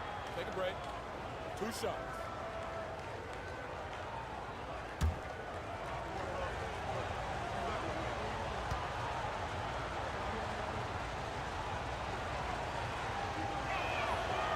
That free throw good from Şengün.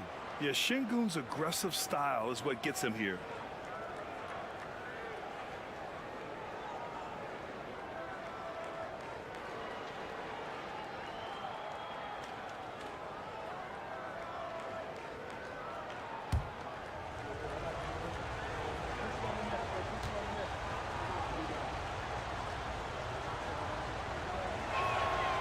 Off on that one, so he goes 1 out of 2 at the line. And we've got All-Star Weekend fast approaching. I'm sure all the players are looking forward to it. Oh, absolutely. I mean, if you're competing that weekend, it's an honor and a lot of fun.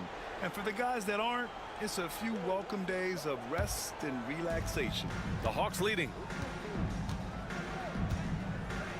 Pass to Sarr. Here's Şengün. And it's Gobert with a rebound. The Heat have gone 2 for 5 here in the first. Now here's Levine.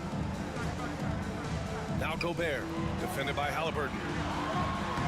And Gobert with the basket on the assist by Wiggins. And it's a tie ball game. So it's Atlanta now. This their first chance to take a look at the Heat this season. And he lobs it up. And Markkanen with the stuff.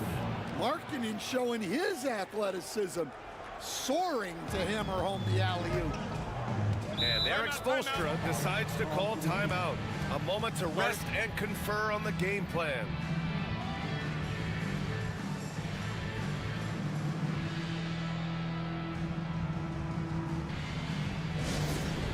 Give it up for your Heat squad. So Miami going with an almost entire new group here. Massey, he's checked in for Gobert. Batum comes in for Mobley. Wilson's checked in for Wiggins. And it's Dennis Schroeder in for Cade Cunningham. Lively, he's checked in for the Hawks. Nesmith comes in for Markkanen.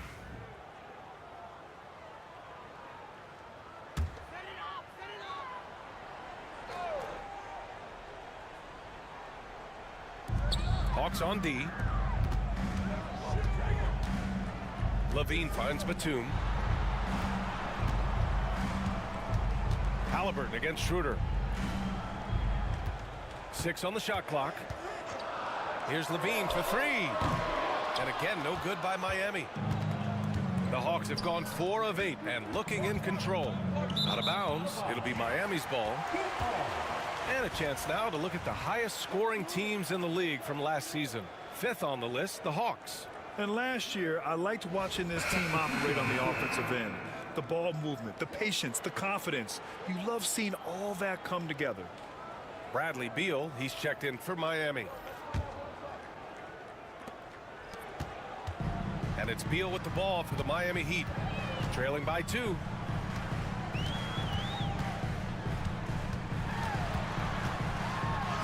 And it's blocked. Covered by Schroeder. And count the basket. He was fouled, and he's going to the line for one more. Atlanta shooting their 3rd free throw shot of the game. Shooting for Atlanta, Richard, 1.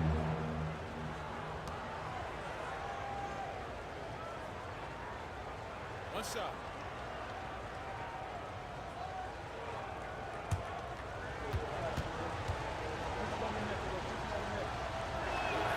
Well, Coach, the Heat have had some deep playoff runs recently. making the finals twice in 5 years. Yeah, Brian, and what's really interesting is that they've only been higher than a 5 seed once in that span. They just hit a different gear in the playoffs. Beal outside. They set the screen. Launches it. After missing his first attempt, now 1 for 2. I mean, capable of playing either guard position, Beal is especially difficult to contain in pick and rolls. Stolen by Schroeder. Here's Batum. So it'll be 2 free throws. He was fouled in the act of shooting. First personal foul, second team foul. Miami shooting their 3rd and 4th free throw attempts of the game.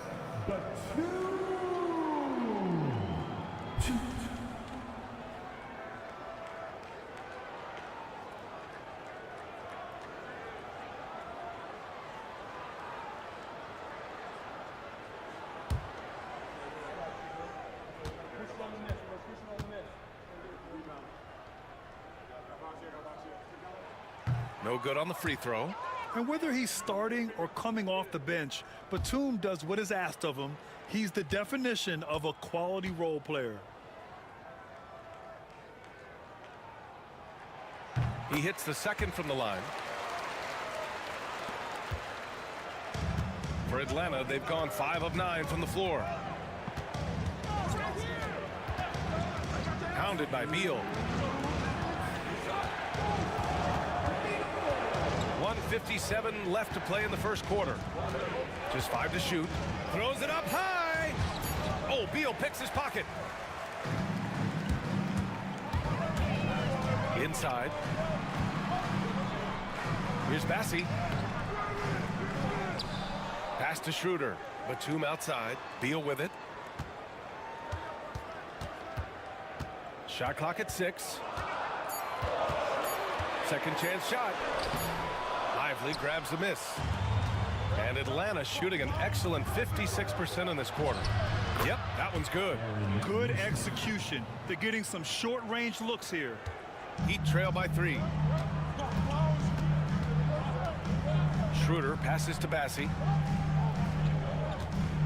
And here's Beal. Here's Bassi. No points yet. Pass to Batum. Just 3 to shoot. And here's Schroeder outside. Can't get his first shot of the game to fall. The Hawks lead by 3. Hounded by Beal. Nesmith on the wing. His last outing, he had 24 points. Topic, no good. Man, coach is going to have a few words with him after that shot. Yeah, that definitely wasn't the shot they were looking for. You got to keep the ball moving in that situation. 5-second differential between the shot clock and game clock. Back to Beal. That one falls, coming off Schroeder's feed. Beal's got 5 points. His position might be shooting guard, but Beal has no problems taking it inside. Here's Topic from deep three-point land. Oh, he got it up in time, but it wouldn't fall for him. Well, a good close contest so far as we finish the first quarter. Atlanta on top, leading by 1. Stay with us now as we get set to bring you quarter number 2 after this.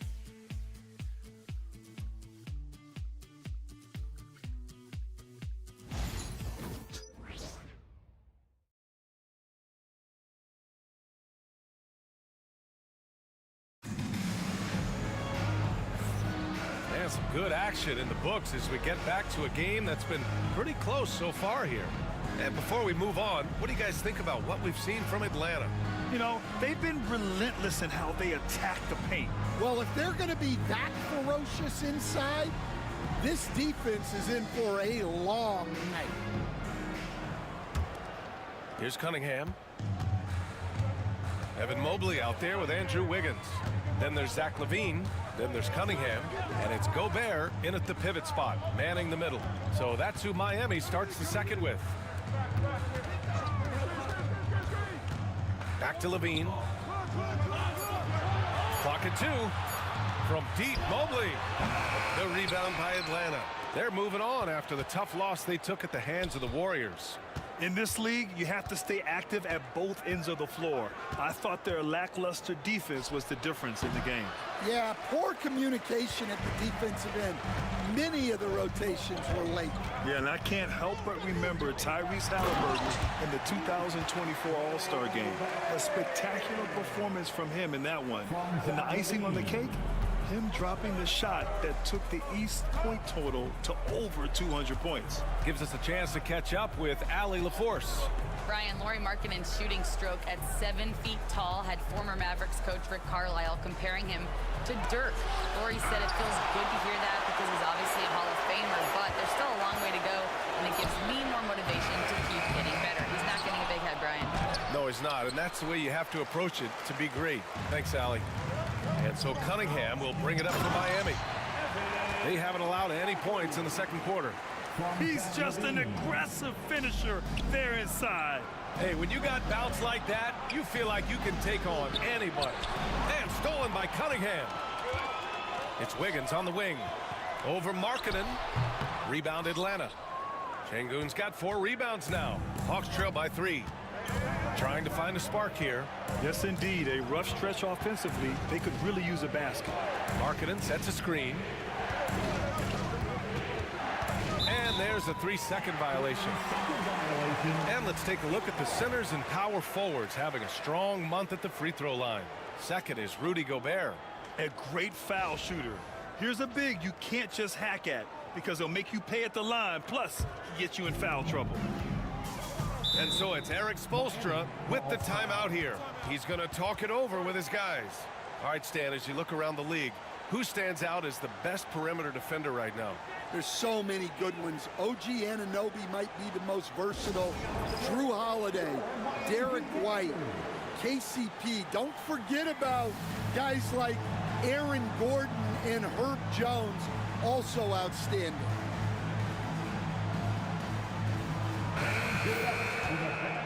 Team in the NBA, your Miami Heat Dancers.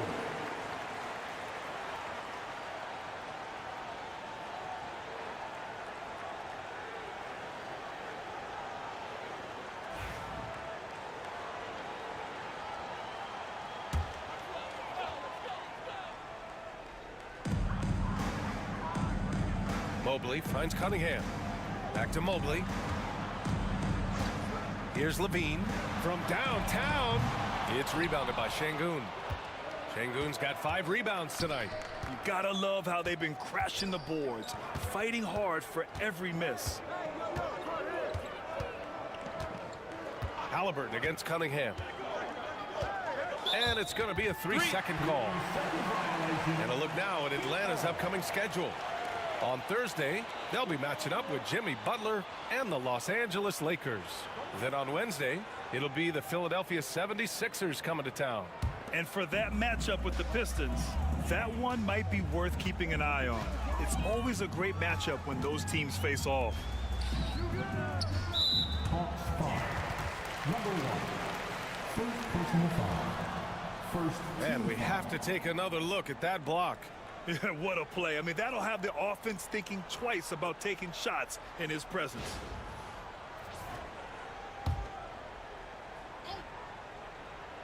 And we're just over 2.5 minutes into the second. Wiggins passes to Levine. Some very enthusiastic coverage from Şengün, using all of his size and wingspan. Down low. Here's Sarr, and it's flushed down. A nice jam. Great find. Leading his teammate right to the bucket. Wiggins outside. Cunningham against Halliburton. Shot from 12. It's rebounded by Şengün. Şengün's got 6 rebounds in the game. Sarr passes to Halliburton. Out left to the wing. Up top, Şengün. Pass to Markkanen. Halliburton outside. 4 on the clock. Oh, taking the contact. Halliburton. And this is how competitive Halliburton is. Doesn't allow some contact to distract him from scoring. Cunningham passes to Levine. Picked by Gobert. To the inside. And Gobert with the stuff. These teams have really gone back and forth. Yeah, 5 lead changes already. This one's going to be a battle for sure. And so it's Quinn Snyder here calling timeout. And we might see some changes. Coach potentially looking to adjust.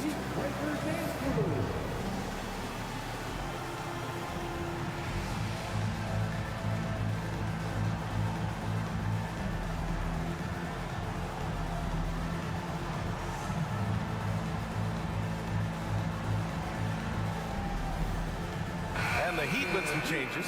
Batum's checked in for Rudy Gobert. And it's Schroeder in for Andrew Wiggins.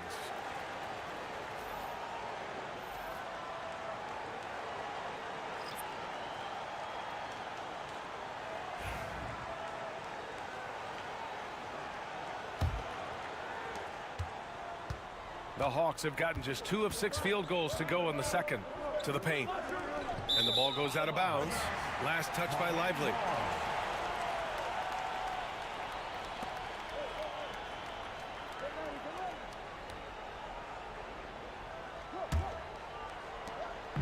And so it's Levine with it. He brings it up for the Heat. Their defense has only allowed 4 points in the quarter.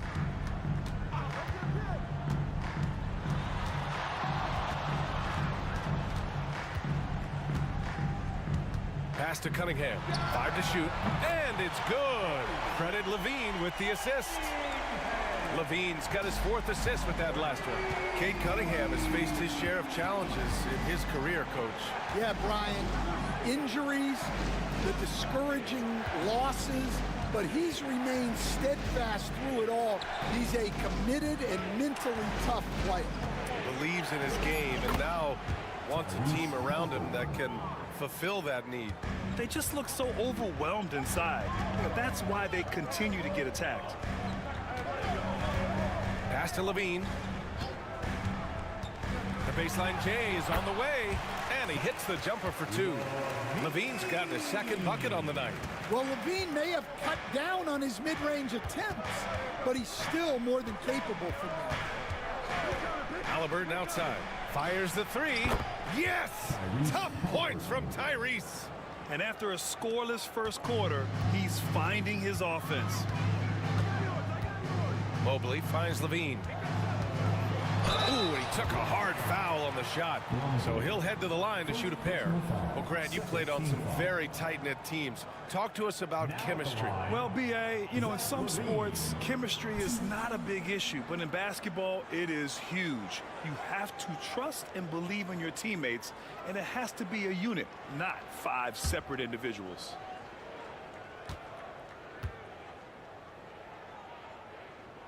And he knocks down the first one. Well, you love to have a shooter like Levine on your roster. The defense has to cover a lot more ground when he's on the floor. Massey, he's checked in for Miami. Wilson comes in for Cunningham.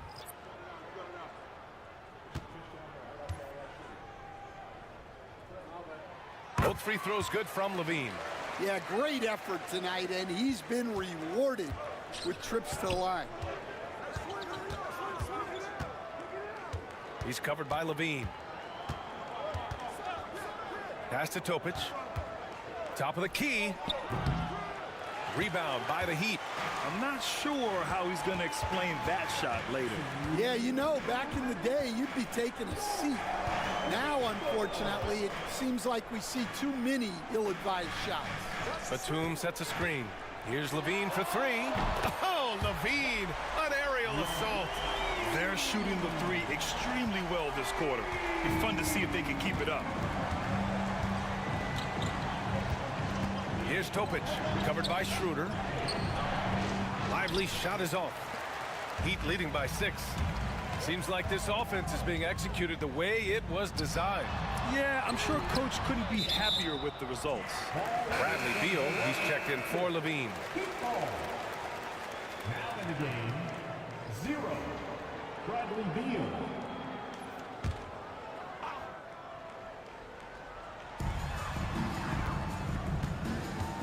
Now Schroeder. He's scoreless. Wilson passes to Beal. And they call an illegal screen here. And looking at second chance points last year. Here were the teams that did the most damage on the offensive glass. Fourth, the Hawks. Second chance points were crucial to their offensive production, so they worked to maximize that strength. Hawks trail by 6. Here's Topic. Pass to Lively.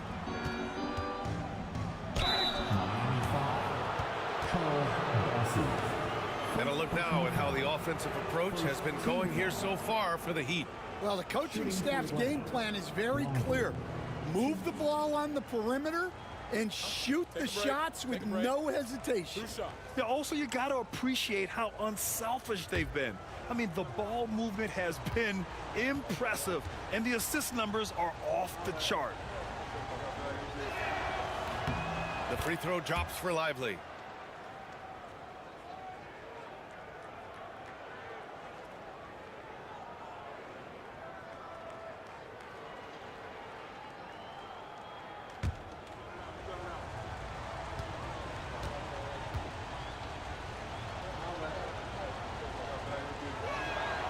And so he makes both from the line.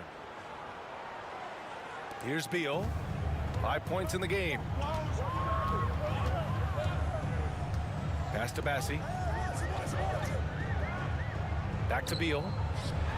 Got a piece of it.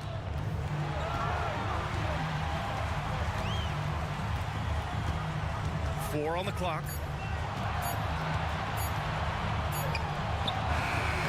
Beats the shot clock, but can't get it to fall. Hawks trail by 4. Jovic passes to Nesmith. Buries it down low. In the NBA, you just can't let guys get to the rim. 3 seconds separating the shot and game clocks. Down low.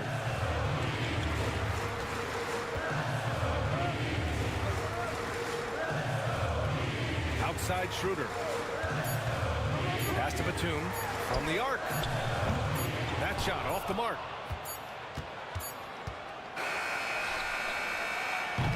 And we're through the first half of play here in what's been a good one. Heat out in front, up by 2.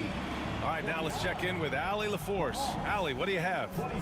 Coach Quinn Snyder with us now, and Coach, a bit of a lull for this team scoring the ball. Why? It had nothing to do with anything other than us being aggressive. We're like walking the ball up the court. Whoever's got it, we've got to attack. At least effort is something you can control. Thank you, Coach. All right, good stuff, Allie. And we'll get back to the action at the start of the third quarter. Please represent the center court. And get ready for the fan half-court shot draw. They're thinking about the shot. Oh, someone left the window in. One more time, a round of applause for our contestants.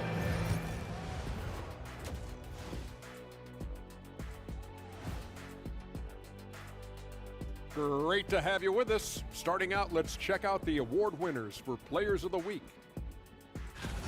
For the East, Zion Williamson. And right now, it's been all Zion Williamson. The string of games he's putting together has been incredible. Fun player to watch. I like that he knows what he does well, and he sticks to it. Doesn't have to force things to be uber productive. Circling back to our featured game, the Miami Heat find themselves in a pretty even matchup. You look at their success so far, and the result is great execution. They're playing within themselves and within the system. Which I suppose accounts for the low turnover total. Or that's just me. And that'll do it for us. Thanks for stopping by. We'll head back down to Brian Anderson and crew for the start of the third quarter.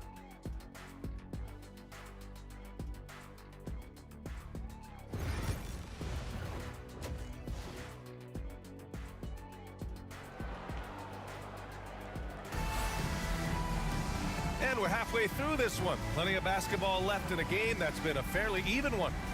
Zach LaVine with a strong contribution so far in this one. Through the first 2 quarters, he's been on fire. Explosive offensive performance. Yeah, and in terms of slowing him down, I think they're going to have to change things up. Give him some different looks.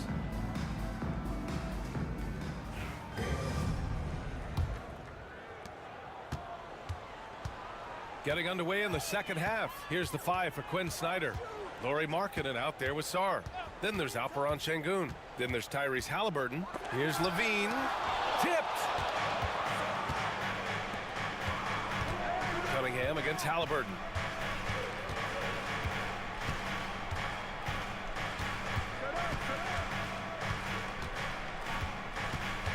For the tie. Rudy Gobert with a rebound. The Heat with the lead. Up top, Wiggins. It's guarded by Markkanen. Pass to LaVine. And here's Wiggins. And it's good. Credit LaVine with the assist. LaVine's got 5 assists in the game. Halliburton surveys the floor. Here's Sarr, covered by Mobley. From 20 feet. Rebound Miami. Gobert's got 5 rebounds tonight. And here's Cunningham. He'll bring it up for the Miami Heat. They haven't given up any points here in the second half. From 9 feet. No good. A bit long that time. Hawks trail by 4. Staying the top pick in the 2021 draft, Cade Cunningham. He's made major strides the last couple of years, but what have you seen from him? Well, he's a big guard who can both score and create shots for his teammates. I think this guy is a winner. Well, halftime is supposed to be for adjustments. I'm sure this isn't what they had in mind. Halliburton on the wing. Out of bounds. It'll be Miami's ball.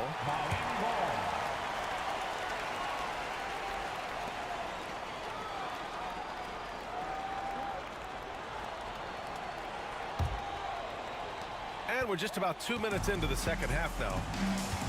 And so it's Eric Spoelstra with the timeout here. We might see him looking to make some tweaks to the strategy here.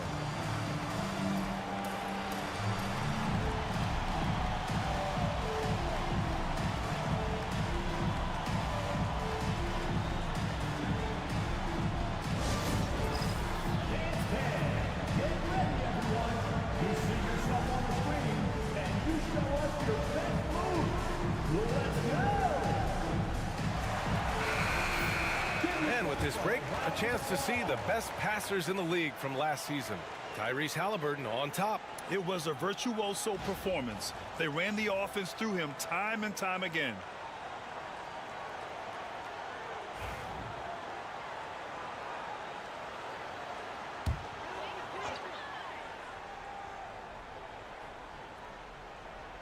And we're just about 2 minutes into the final half of play now.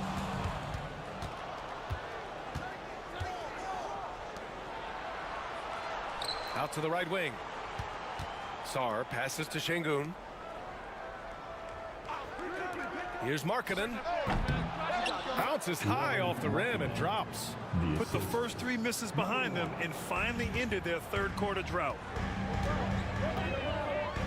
Cunningham outside. A touch over 2.5 minutes of basketball played here in the third quarter. Clock at 6. Mobley. And again, no good by Miami. Not a great start to the second half. Just 1 for 4. Got to find ways to generate better looks here. Şengün passes to Halliburton. Against resistance. Halliburton gets it to go. Yeah, nice effort from Halliburton, working to get that point-blank shot. Outside LaVine. Takes the 3. Knocks it down from distance. LaVine's got 12 points in the game. He's really finding his rhythm here. I mean, smart move to keep feeding him the ball. Yeah, when you have a guy playing like he has been recently, he's got to be the first option on every possession. Markkanen inside. Wiggins on him. Here's Halliburton. Quick release. Tyrese. You can tell Halliburton isn't looking at the contest. He's looking through it to his shot. Outside Levine. To the middle. Here's Mobley. And Mobley throws it down. Making sure of it with the two-hand slam, B.A. Yeah, I don't blame him. With the score this tight, you cannot take a chance here. Here's Şengün. Pass to Halliburton.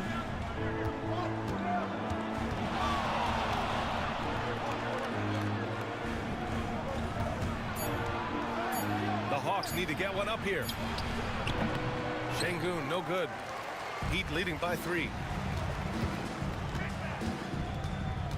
Wiggins outside. Cunningham right side. Back to Wiggins. Now here's Gobert. Here's Levine. The rebound by the Hawks. Şengün's got rebound number 8 here already in the game. He hasn't helped the cause with his shooting, but his teammates have had his back. Markkanen's got room. Mobley grabs the board. Mobley's got rebound number 5 here tonight. Here's Cunningham, and the foul is called. He missed it, so he's got a couple of free throws coming his way. You were there, Stan, in Miami at the inception of Heat culture. Give us a taste of it. Well, it's a little bit overblown in one way, in that everyone basically wants people who work hard and get in shape and compete. The difference maybe with the Heat is they just have a lower tolerance for players who don't meet their standards. The first free throw is good. Well, it's his heart and leadership that set Cunningham apart. He's never given you less than 100%, and he's always playing to win.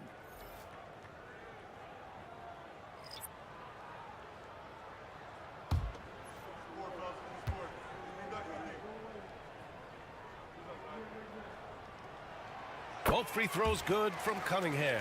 Yeah, can you say total package? Cunningham, the prototype guard these days. And Quinn Snyder decides to call timeout. He wants a few moments to regroup with his players. They're rushing things offensively, and their impatience has led to carelessness.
The Heat making a switch here. Batum's checked in.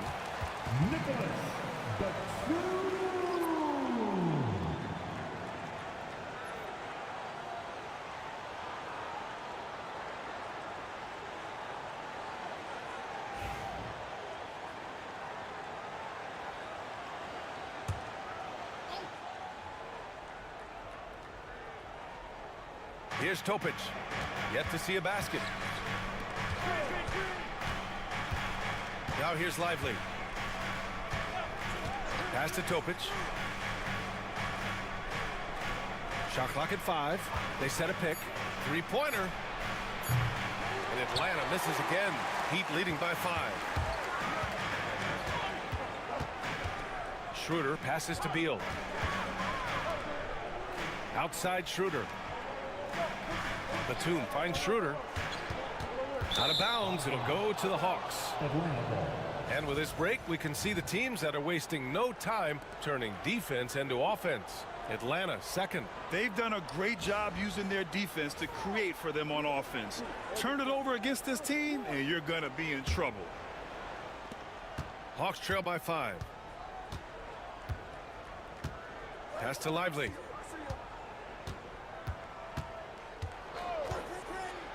Let's go with a 3. Nails it from beyond the arc. He's got 5. Yeah, so skilled offensively. Getting the ball in his hands is generally a good idea. Batum outside.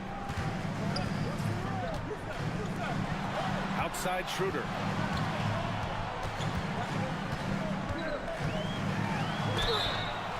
And he was fouled while in the act of shooting, so he'll take 2 free throws. Man, the defender really went after him. These are his first free throws of the game.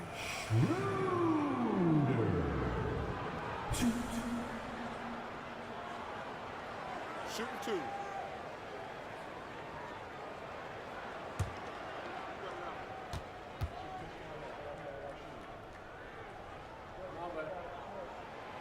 No good on that one. And Atlanta making a change here. Şengün's checked in.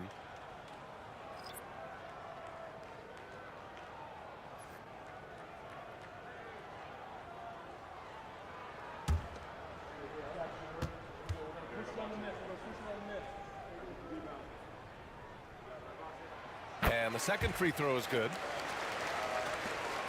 1:42 left in the third quarter.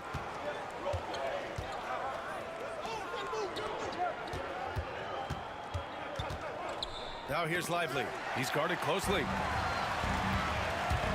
Beal to pass to Batum. Lays it up and in off the pretty assist. And the Heat lead by 5. Yeah, showing a little versatility with their offensive attack. In the first half, it was about the 3 ball.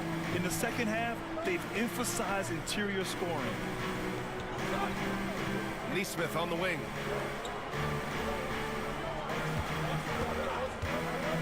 Just 5 to shoot.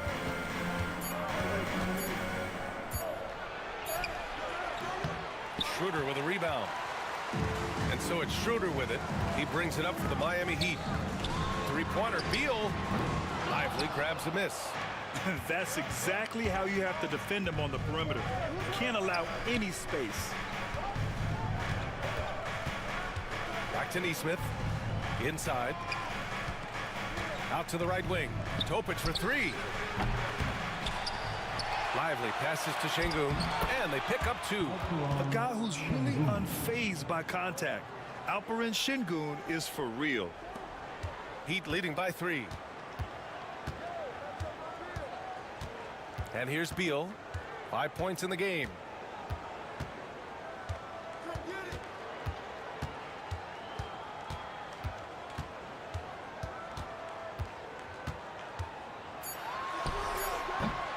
Misses the jumper. We're at the end of the third quarter, and we've still got a close one. Miami out in front, leading by 3. We'll take a quick break and then get you back to the action.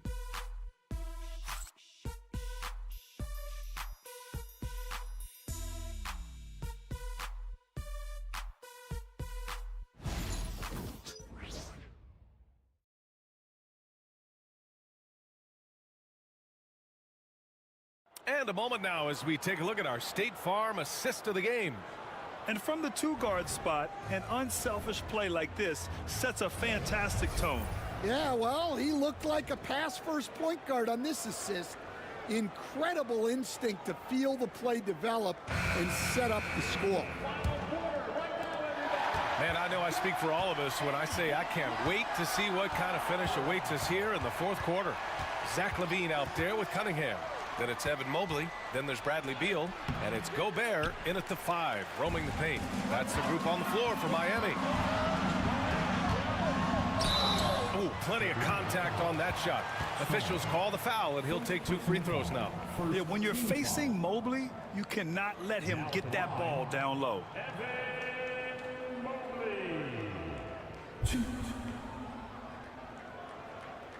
Take a break. Take a break. 2 shots.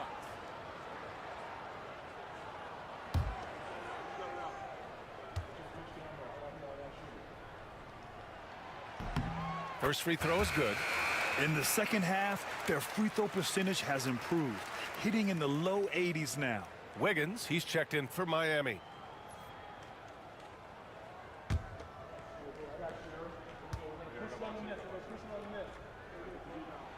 And both free throws good for Mobley. Yeah, Mobley better get used to getting to the line, especially with his style of play. Over to the left wing. Sarr passes to Şengün. Halliburton on the wing. He's watched by Cunningham. And Markkanen gets it to go on the assist by Halliburton. Halliburton's got 3 assists tonight. Mobley outside. Outside Levine. Offline with a 3. Hawks trail by 3 to the left wing. Tipped. And so it looks like it'll be Atlanta's ball. He was all over that pass. That's a cautionary tale. Yeah, and you know they're tracking the tips and deflections because that tells you who's affecting the game.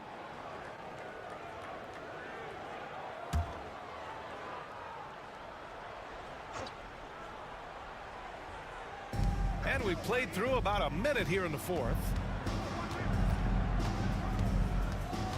Halliburton against Cunningham to tie it up. Fires in the triple. And that makes it a tie ball game. And he has taken over this game. Halliburton looks like he's on cruise control at this point. To the middle. Deflects the pass. Final quarter of play. About a minute and a half off the clock.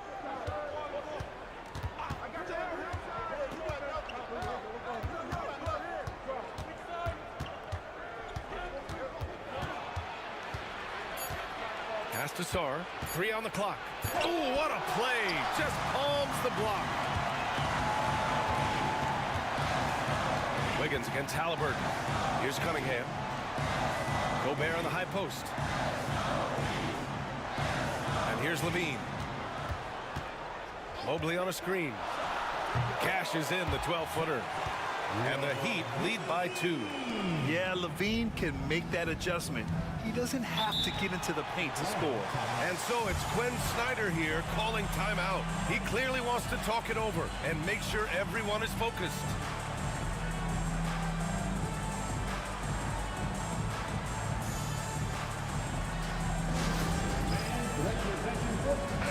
And from the sideline, let's catch up with Allie.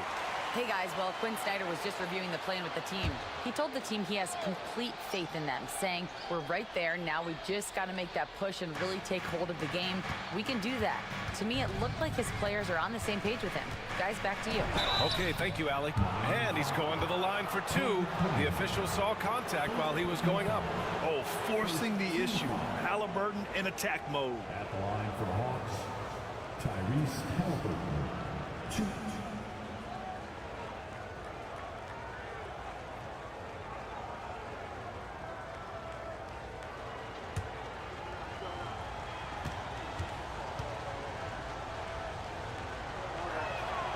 Throw good. Halliburton.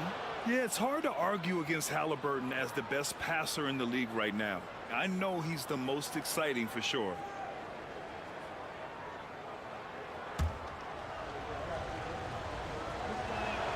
And both free throws good for Halliburton. Fourth quarter of play. We're about 2.5 minutes through it now. And Eric Spoelstra decides to call timeout. He's looking to make some very important adjustments here.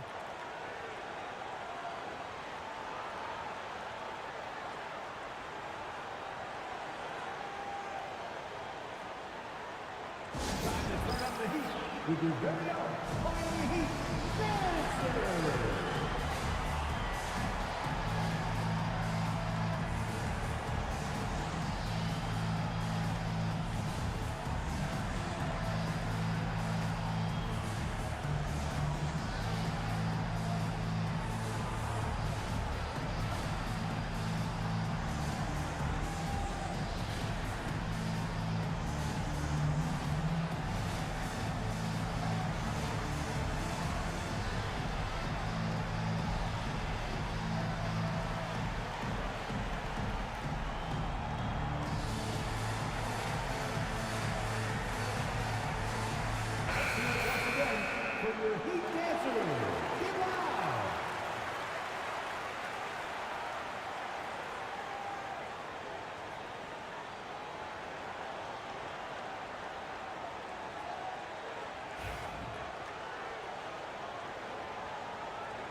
on to fourth quarter here. Just under 2.5 minutes gone by. Mobley passes to Levine. Hits a three-pointer. Well, the defense has got to know, when Levine is getting hot like this, they're in for a long night. Cunningham against Halliburton. Pass to Markkanen. Here's the three. And it's Miami with a rebound. Gobert's got rebound number 8 now. Levine can't hit. Hawks trail by 3. Halliburton outside. Here's Şengün. And Şengün throw it down. Yeah, great finish by Şengün. I love when he goes up with power. Now here's Levine. Mobley outside. Back to Levine. Mobley outside. 6 on the shot clock. Cunningham up top, defended by Halliburton. And it's Cunningham missing. Well, sometimes it's just not your night. But despite his struggles, they're ahead in the game. Pass to Sarr. To the paint. Dunks it hard with one hand. Wow, he makes it look easy. Neither team able to build a lead and sustain it. After 6 lead changes, it feels like it could come down to one big play. Here's Levine. Battles for the finish. Zach LaVine. Well, he's been very efficient in this quarter. Keep getting him the ball. Halliburton against Cunningham. Now here's Halliburton. Defense right on him. Pass to Şengün.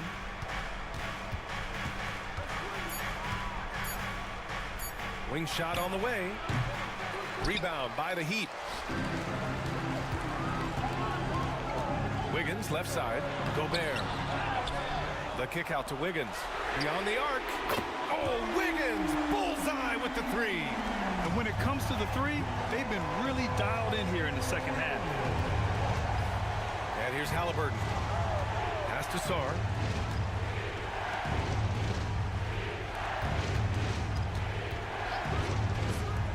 Levine against Markkanen. Halliburton outside.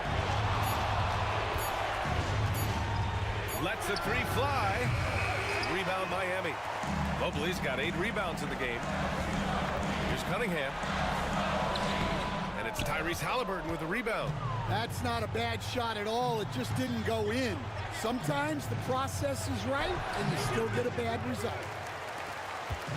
And so Cunningham will bring it up for Miami.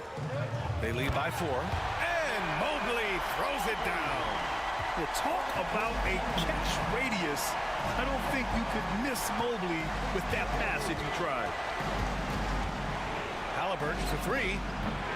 Mobley grabs the board. Mobley's got 9 rebounds in the game. Boy, he's getting it done. And he was fouled in the act of shooting. Opportunity for a 3-point play here. That's an aggressive play and a chance for Cunningham to get 3 points the old-fashioned way.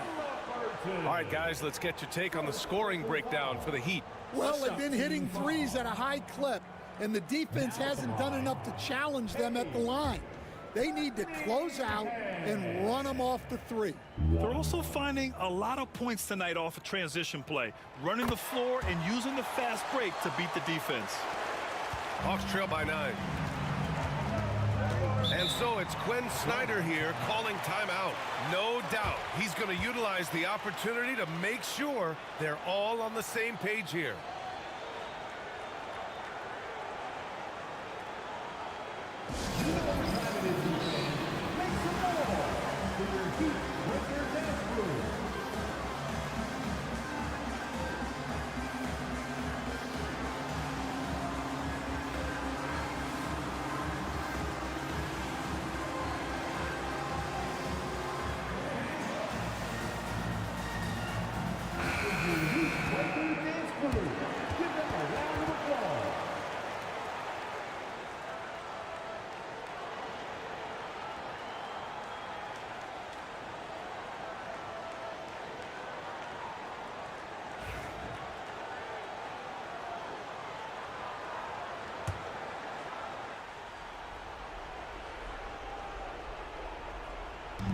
the inside. Halliburton against Cunningham. To stop the run. Oh, he muscles it in through the contact. They call the foul, and he's on his way to the line. Oh, tenacious stuff from Halliburton, making his shot while absorbing a foul. At the line for the Hawks, Tyrese Halliburton, 1.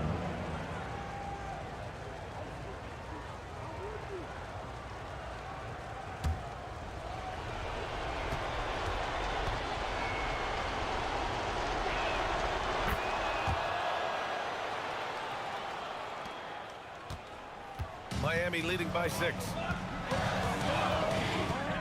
Gobert finds Levine.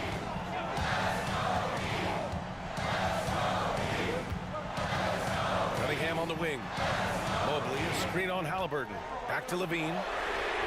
That falls. Nice feed that time from Cunningham. Levine's got 22 points. Well, Levine is a volume three-point shooter for a reason. More often than not, he's going to make them. I'll tell you, those finishes are always extra special when they come from your point guard. Oh, forget about his passing. Can we see more dunking? Wow, that is an impressive vertical for a point guard. My goodness. Here's Levine for 3. Rebounded by Halliburton. And he probably thought he was going to bury that one. And it's Miami with a rebound. That's a decent look for him. He just couldn't convert.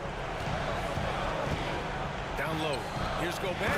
Oh, and Gobert powers it home. What a slam by Gobert. He's solid getting positioning inside and using it to his advantage. Cunningham against Halliburton. And the foul is called. He missed it, so he's got a couple of free throws coming his way. Cade Cunningham picks that one up. Well, that was clearly a foul. At the line for the Hawks, Tyrese Halliburton, 2.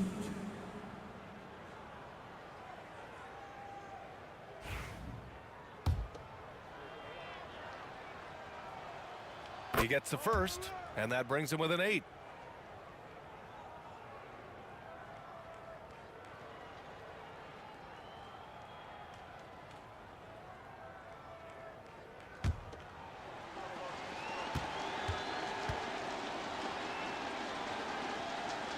And he makes both free throws. There's 45 seconds left to play in the fourth quarter of this one. And here's Cunningham outside. The rebound by Markkanen. And here's Markkanen. He'll bring it up for Atlanta. To the inside. Here's Sarr. The shot won't fall. Good D by Mobley. Fast break. Here come the Heat. Here's Wiggins. Outside for Levine. He drops it from range. This has to feel good. They gave their fans a show and secured the W. Yep, the crowd gets to go home feeling good about the win tonight. Their team looked impressive. Tyrese Halliburton, 3-pointer.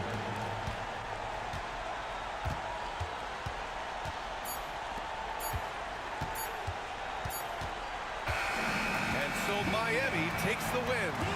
I'm sure they would have preferred a blowout victory, but a win's a win. And so true, but you have to credit the crowd for giving them such a big boost toward the end. It really kept this team's energy high. And that about wraps it up. Alongside Stan Van Gundy, Grant Hill, and Allie LaForce, this is Brian Anderson saying thanks for tuning in to the NBA on 2K Sports. And now, time for our player of the game, Zach LaVine.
And in the locker room, each guy has been going over and through his own routine to get ready.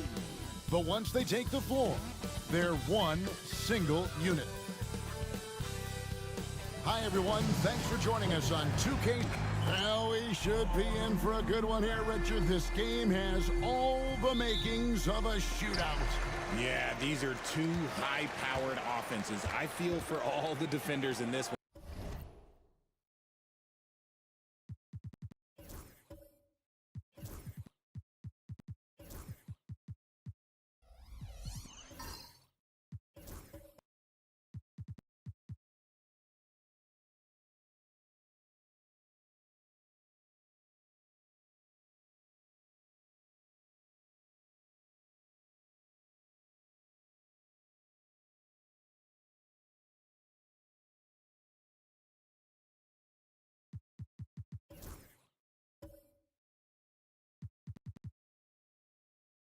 Because they're going to have their hands full. Now Golden State's starting five. Barnes out there with Anthony Davis. And it's Alex Caruso. And there's Miles Turner. And it's Morant in at the one spot. Just too much to handle. Durant not fazed by the bump. Barnes outside.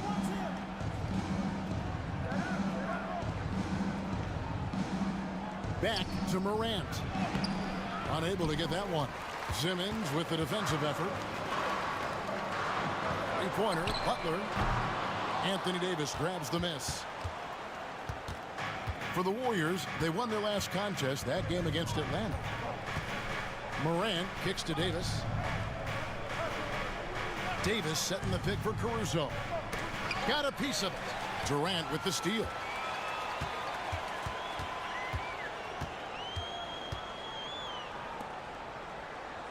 Turner against Porzingis. Pass to Simmons. They kick out to Hield. Clock at 6. Beyond the arc. Drills it from outside. This is what Hield does. Exceptional at spacing the court with his three-point shooting. Barnes passes to Davis. Now Caruso. That three off the mark. That is not a guy you want to allow open looks for range. Lucky for the defense, he just couldn't get it to go. Well, the Lakers have got to be pleased. They no longer have to share their home arena. It's all their own now. Yes, it's beneficial for the Lakers and Clippers. They've shared the arena since 1999 when the Staples Center first opened, but everyone knew it was the Lakers' house because they hung up the banners. But I will say this, the Clippers own their arena. Coast to coast, Simmons with the length to poke it away and finish it with speed. Time now to turn to our sideline reporter, David Aldridge. David. Hey, Kevin, briefly spoke with J.J. Redick. Now, when asked about the game plan on Anthony Davis, coach said, we have to do our best to keep him out of the paint. Now, that's where he's most effective. If he beats us with his jump shot, well, we can live with that. Interior defense will be put to the test. Guys? Thanks, David. Now, here's Durant. Following the miss by John Morant. Again, Los Angeles. Defensively, giving up far too many open rhythm looks. And we've got a timeout called by Steve Kerr. And coach has decided they need a moment to talk things over.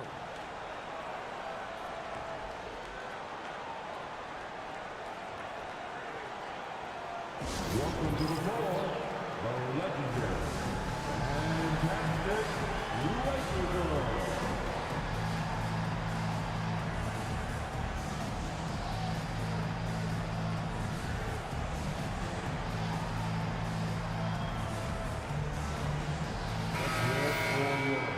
In this break, let's show you the teams that led the league in assists last year.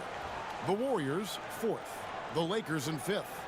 Both teams really good at passing the basketball. You look at the numbers from a season ago, very unselfish.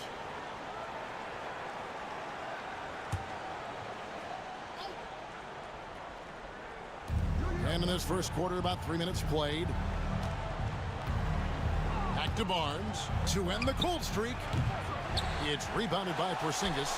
They are 0 for the game thus far. 0 of 4 here, still looking for their first make. Shooting foul as the whistle blows. He'll shoot 2 free throws. Over the last few seasons, we've seen the resurgence of Porzingis. And Richard, it has been fun to watch. Kevin, he's been effective on both sides of the ball. He's always been a good player, but his recent fit has really improved his play.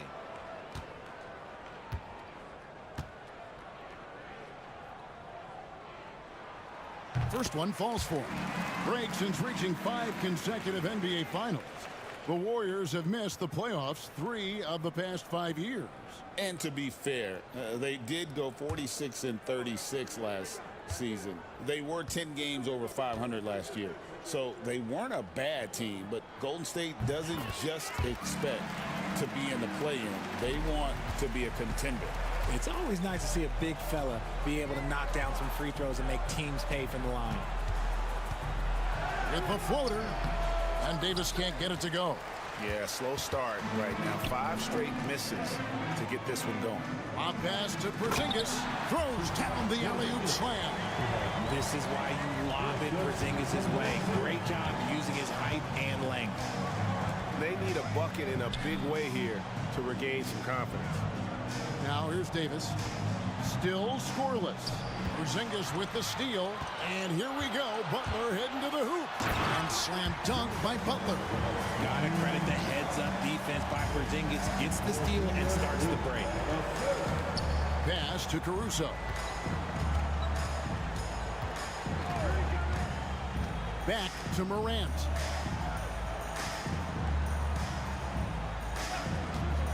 Over Simmons. And Morant gets it to go. Just taking what the defense gives him. Morant keeping it simple on offense. I love it. To the inside. Porzingis against Turner.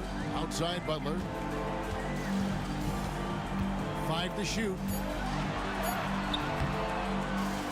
Doesn't get it to drop for him. Good D by Barnes. And he could not get that one to go.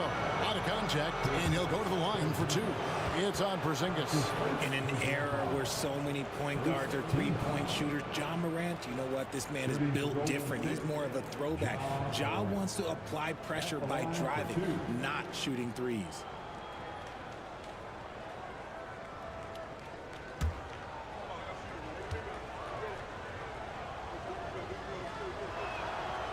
That's good from Morant.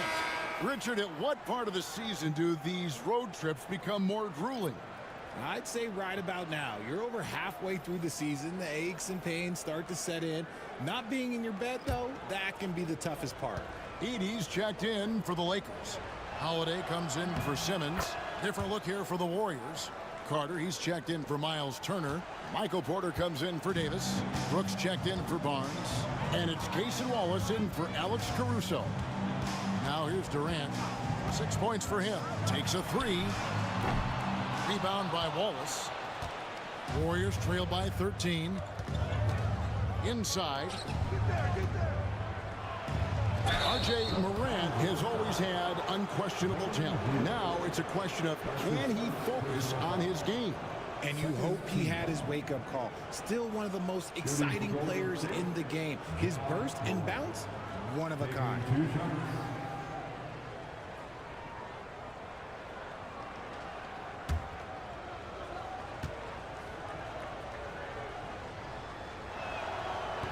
No good on that one. Greg, with how explosive Ja Morant is, he has certainly taken his fair share of awkward falls. And that's what worries you with guys like that. He's already had a number of injuries in his young career, but we all just want to see him at full health. The Lakers making a switch here. Bruce Ellis is checked in. The explosiveness of Morant is just incredible. His motor and work ethic are both tremendous as well.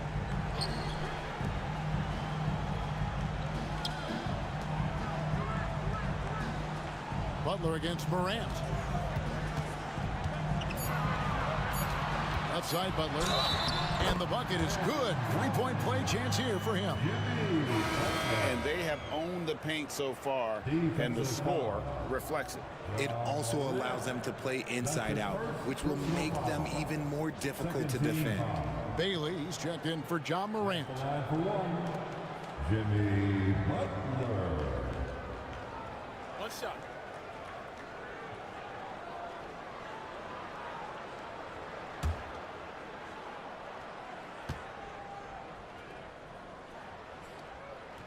That free throw good from Butler. A highly talented two-way player. Butler is also known for his tough-nosed approach to the game. And so Steve Kerr calls for the timeout. He's ready to talk things through with the team.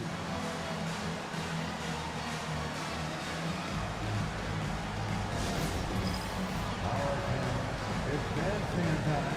Get ready to dance like everyone watching.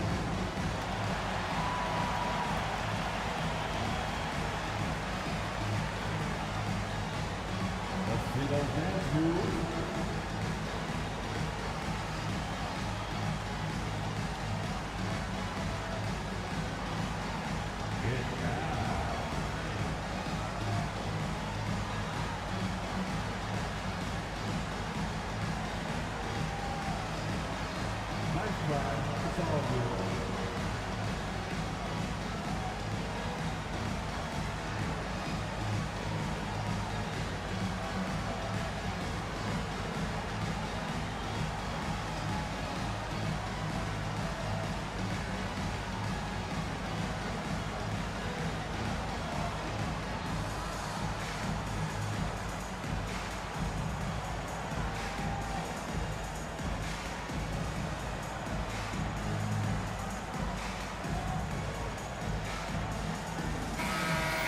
Chance to check out Kevin Durant.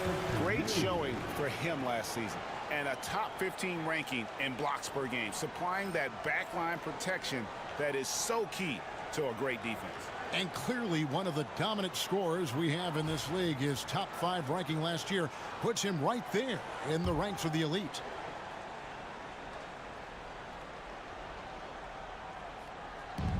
And here are the Warriors now, down by 15. Wallace outside. And a wide open look for Porter. And the Warriors miss again. And he might have thrown himself off when he saw how much space he had from three. It's time now to hear from our Hall of Fame reporter, David Aldridge. What's the latest, David? Kevin, Michael Porter Jr. was the #1 ranked player in high school, but a back injury changed things. He said, "My potential may look different now, but as long as I can truly say with what I had, I gave it my all, that's all that success should be defined by." Kevin, he grounds himself in gratitude and the work he's put in. Thanks, D.A. He is a worker and living the dream. So it's the Lakers now, after Dillon Brooks was able to get the triple. And then Buzelis with the double. I like their focus coming in. Terrific execution so far. Couldn't come up with a much better start than this. They just have to keep it going.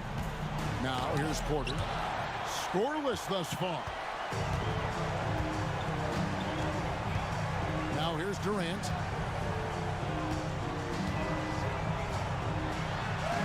And he lays it straight in. And the Lakers lead by 16. And an important part of every team's game, a look at the hustle stats for the Lakers. The enthusiasm they've brought to their defense so far is something else. Going after shooters and really hustling to get their hands on shots.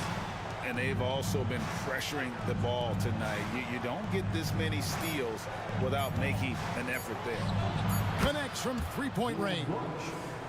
Brooks has got a pair of threes now in the first quarter for the Warriors. Outside, KD to the middle, intercepted. There's a 4-second difference from the shot clock to the game clock. So it's the Lakers now. They lead by 11. They're getting their first look of the season at the Warriors in this one. And they usually came out on top when these two teams faced off last year. No surprise, they're the better team. Butler with the ball for three. You can't get that one. Domination in the first quarter. It's been pretty lopsided. Lakers lead by 11. 2K Sports back in a moment here in Los Angeles.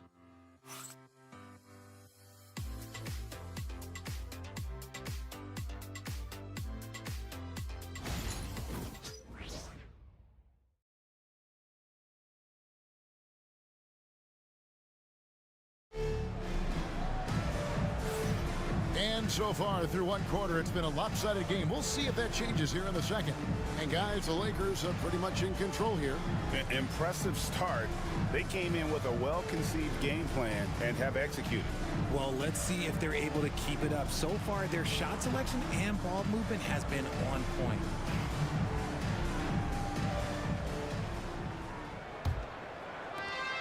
Warriors trail by 11. Anderson is out there with Edey. Then it's Buzelis, then it's Holiday, and it's Butler at the shooting guard position. That's the Laker 5. Substitution for your Lakers. This stops Porzingis. James.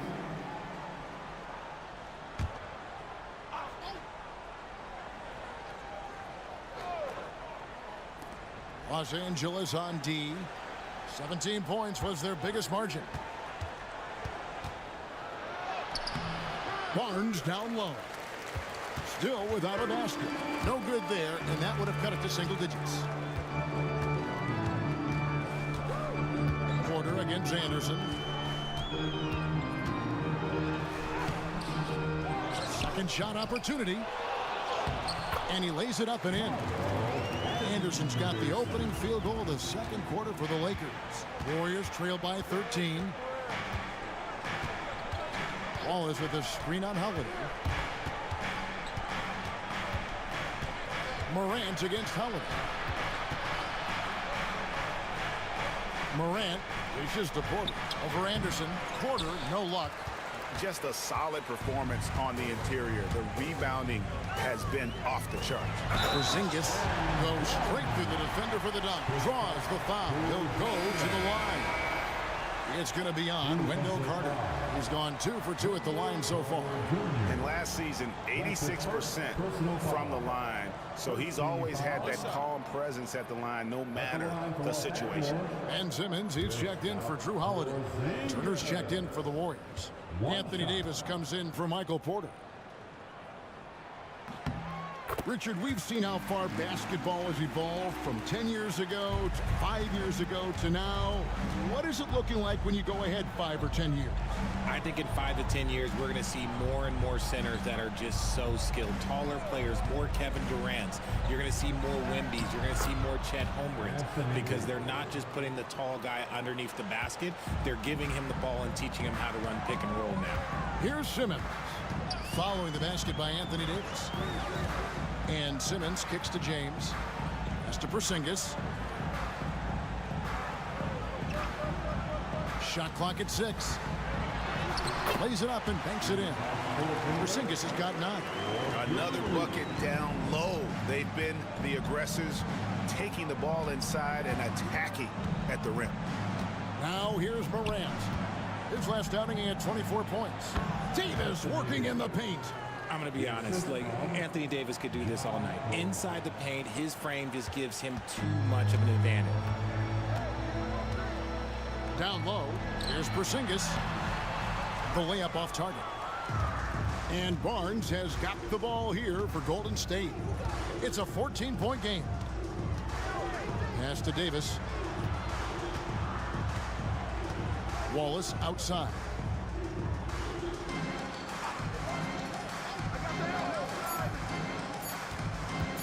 Fires from deep. The Lakers with the rebound. It's a +5 advantage for them in rebounding after that one. Morant comes with the double team. It's finished. Goodness, Ben Simmons, unreal. And we've got a timeout called by Steve Kerr. He wants to talk to his guys.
Making a change here.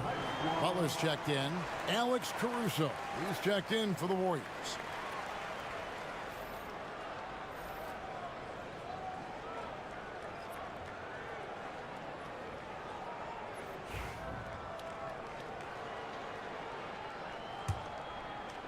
Here in the second quarter, about 3 minutes played.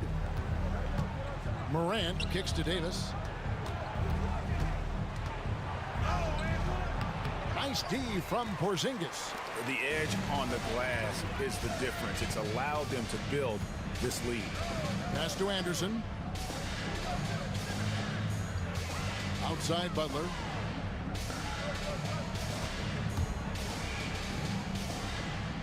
Here's Porzingis. Misses the baby hook. And stolen by Simmons. Here's Anderson. The basket good off the assist from Simmons. And the Lakers lead by 18. At 6'10", Simmons sees the entire floor at all times. Well, Ben Simmons is a multiple-time All-Star, but Richard, it's been years since he has played at that level. We know about the injury history. And I wish Ben nothing but the best. I'm rooting for him, but it's hard to talk about someone who doesn't consistently play the game, and the injuries have taken Ben out of that Caruso is a tough player. He's someone that's never going to back away from contact. The Warriors shooting their 5th and 6th free throws of the game. Alex Caruso, 2 shots.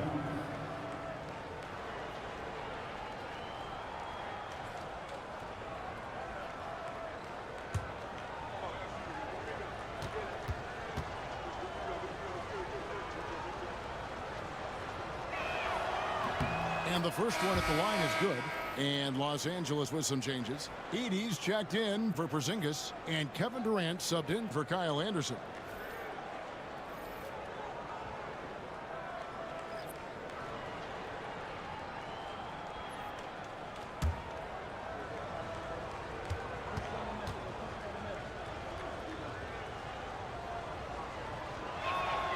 And so Caruso nails both of them.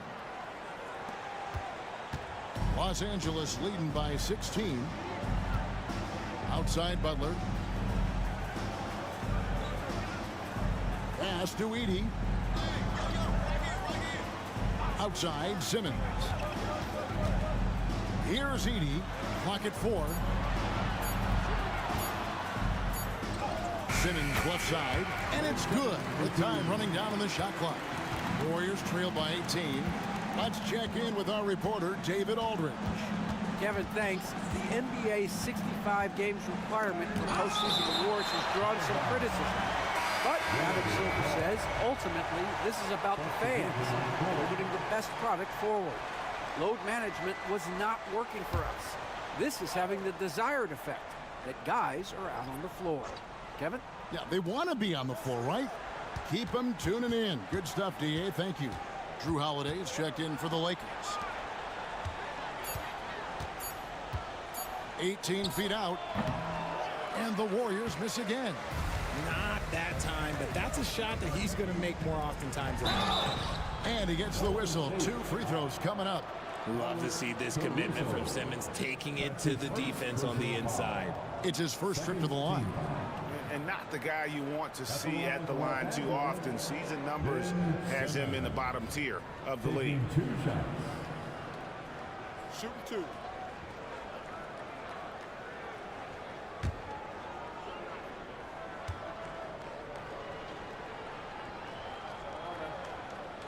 And he makes the first.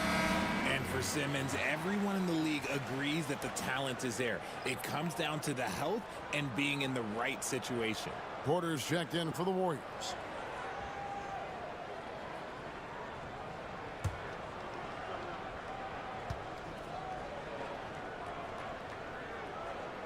So he gets them both. No wasted trips at all. They're taking care of business at the line. Caruso looking for an opening. Carter outside. Brooks against Butler. Caruso sets the screen for Brooks. And it's out of bounds. Last touch by Brooks. Courtesy of the 2K leaderboard, here's a peek at the league's top scorers from a season ago. 5th, Kevin Durant. And looking back, his points per game really underscored the fact that he never took a game off. I mean, one special performance after another all season long. For the Warriors, they won their last contest, that game against the Hawks in Atlanta. Yeah, and with most of the arena against them, they just banded together and trusted one another to make the right play. Even with all that noise, when they had the ball, it never rattled them. Their offense was in tune like it was a home game. Brooks, the pass to Carter. Back to Brooks. Carter with a screen on Butler. Back to Carter. 2 minutes remaining in the first half. A chance to check out Los Angeles' upcoming schedule. On Thursday, they'll be matching up against Gordon Hayward and the Atlanta Hawks. Then on Wednesday, they'll be matching up against DeMar DeRozan and the Detroit Pistons. And for that game against Los Angeles, it's one that should be a fun contest. The way the teams stack up against each other makes for some good basketball.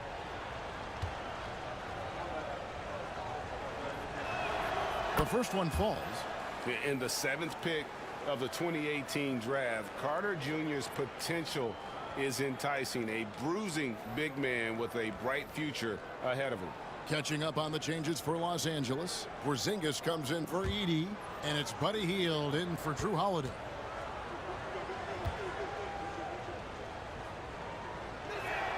Carter hits them both. We are having a lot of success from the line here in the second quarter. Simmons against Caruso. Here's Porzingis. The Warriors pull it in. They host the Spurs after this one. That game is the first and last of their homestand. 1:32 left to play here in the half. Here's Bailey. His second shot goes in, off to a good start, 2 for 2. And Kevin, they started the game shooting it so well. I'm surprised they haven't continued. They've got to get back to their strength. Now here's Butler. Last game we saw him score 14. And out of bounds as Los Angeles gains possession. A moment here to see the stats for Butler. Last season, he played outstanding. He put up about 20 points per game last season. 5 assists and 5 rebounds. But to have a scorer like him consistently deliver you points makes such a big difference for a team. He's someone you can rely on to bring it on a nightly basis. When they need a basket, he's the guy they turn to. And the Warriors making a change here. Wallace is checked in. And here's KD for 3. Gets it to go from beyond the arc. KD's got 11 points. This demonstrates leadership. Durant knows his teammates look for him to score and score often. And Brooks, here we go. It's hauled in by Los Angeles. Porzingis has got 4 rebounds in this game. Pass to Simmons. Count the bucket coming off a perfectly placed assist. And that's now 10 points for Ben Simmons. And here's Wallace. He'll bring it up for the Warriors. We've got a 9-second difference between the shot clock and the game clock. It's Porter. It's out the key. Caruso with the ball. Back to Porter. And finished off by Porter. He just jumps so fast. I mean, give Porter a chance to dunk, and he doesn't think twice about it.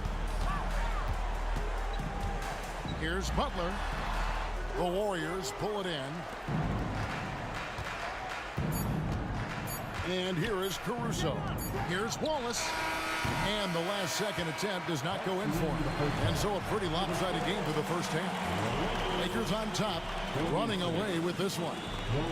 And now let's catch up with David Aldridge, who's standing by from the sideline. All right, Dave.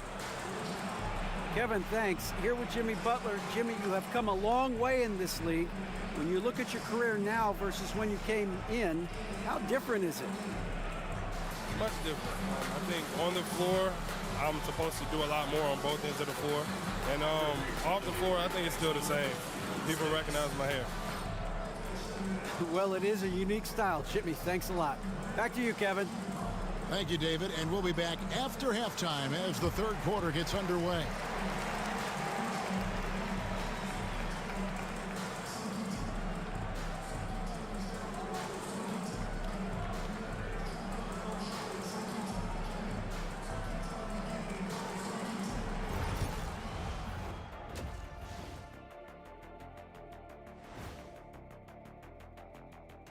Hello and welcome. First up, folks, let's take a moment to see how things are shaking down in the Rookie of the Year race.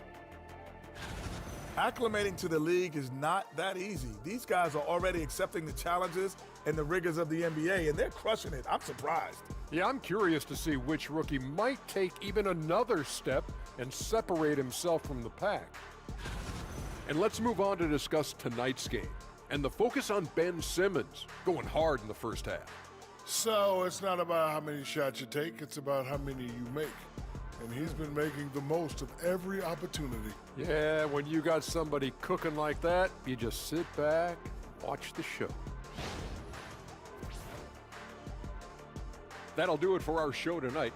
Thanks for joining us, and we'll send you back to Kevin Harlan for more Hoops action.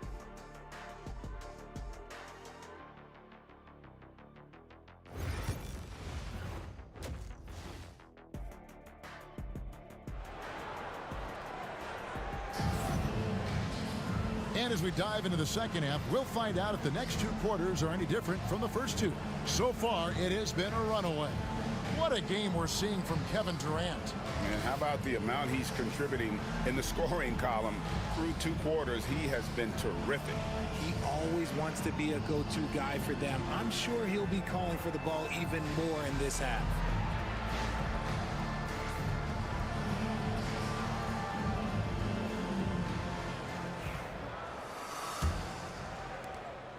And so here is Golden State. And on the floor for Steve Kerr as we get into the second half. They've got John Morant. Miles Turner out there with Davis. And it's Alex Caruso. And it's Barnes in at the small forward. Now here's Morant. 6 to shoot. On the wing, Turner. Over Simmons. Rebound the Lakers. Credit the defensive effort there, not giving him room to operate. Richard with Buddy Hield. We're talking about one of the best shooters in the NBA. No question, he is a marksman. He's going to have to be a mercenary, though. He is the type of an outside threat that every team needs. I don't care what the offensive system is, Buddy Hield will find a way to score. Now here is Davis, following the miss by Porzingis. Out to Morant. Lets it go from deep. Jimmy Butler comes up with the rebound. Lakers leading by 21. Here's the floater. The rebound by Turner. You often expect him to convert these types of shots, but the D must have made their presence felt to prevent that one. Count that one. You pick a level, he'll show you how to get it done. And the mid-range happens to be one of them. Durant against Davis. A baseline J, and the shot is good, dropping in off the front of the rim. Durant's got 13. And obviously his momentum from the last game has carried over here tonight. He's just riding the wave of momentum right now, getting to his spots and keeping things simple on the offensive side. Now here's Morant. 5 points in the game. Yep, that one goes in there. They are just killing him on the interior. Lakers have gone 1 of 3 since starting the second half. Porzingis with a screen on Davis. KD with the bucket. Durant's got 4 this quarter. He has created some terrific opportunities for himself and really made the most of them. And we've got a timeout called by Steve Kerr. He's going to have a discussion here on the sideline.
A chance here to see the numbers for Davis.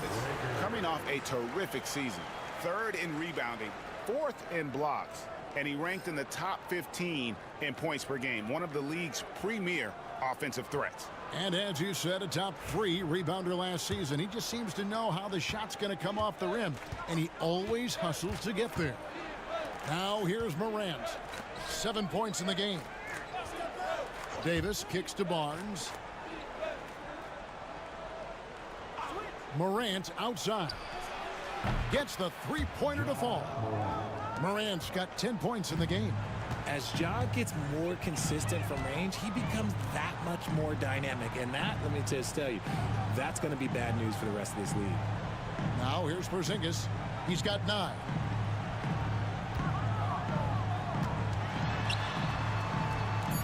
Left side, KD. And contact on the shot, so he'll be shooting free throws here. That one on Davis. And Kevin Durant, one of the top 10 scorers in league history. And RJ still going strong. And he does it with efficiency, Kevin. Takes great shots, and he's incredibly accurate. And if he doesn't have a look, he's a willing passer.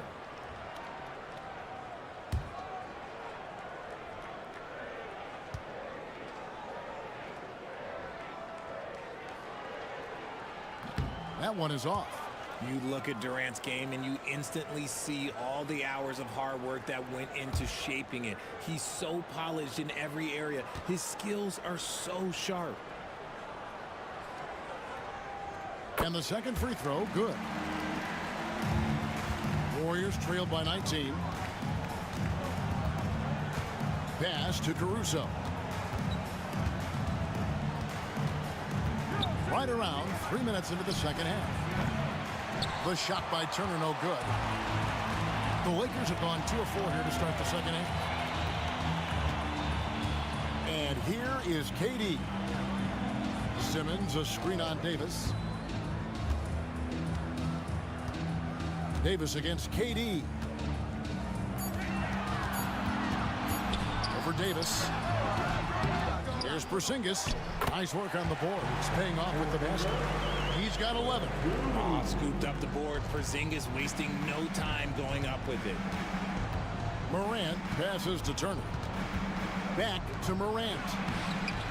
And Simmons with the rebound. Simmons got 4 rebounds now tonight. Pass to Butler. Porzingis trying to get free.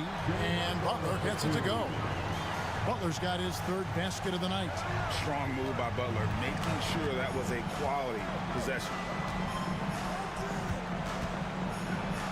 Morant against Durant, and it's Morant missing.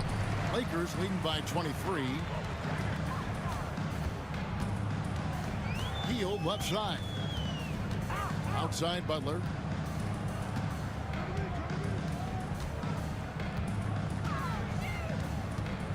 To the paint, they kick out to Hield. Simmons inside the line. And he hits it just before the shot clock expires. Simmons got 12 in the game. They should continue to get the ball inside. The defense struggling to contain them. Pass to Caruso. They need this. Draws contact on the shot, and now a 3-point play chance as he'll head to the line. This is what I love about Caruso, his willingness to accept the contact on the way up. And a moment here to take a look at the scoring breakdown for the Lakers. Look, they're getting good looks inside. It's been a point of emphasis all night long, but I love this hard-nosed attitude of this team. One shot. And, you know, another thing that's really been working for them tonight is the mid-range. That they're having no problem finding shots in that area.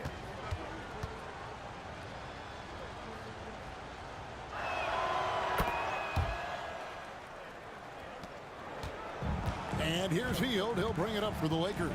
After this game wraps up, they're off to Atlanta where they'll take on the Hawks. That'll be just 1 game played away from home for them.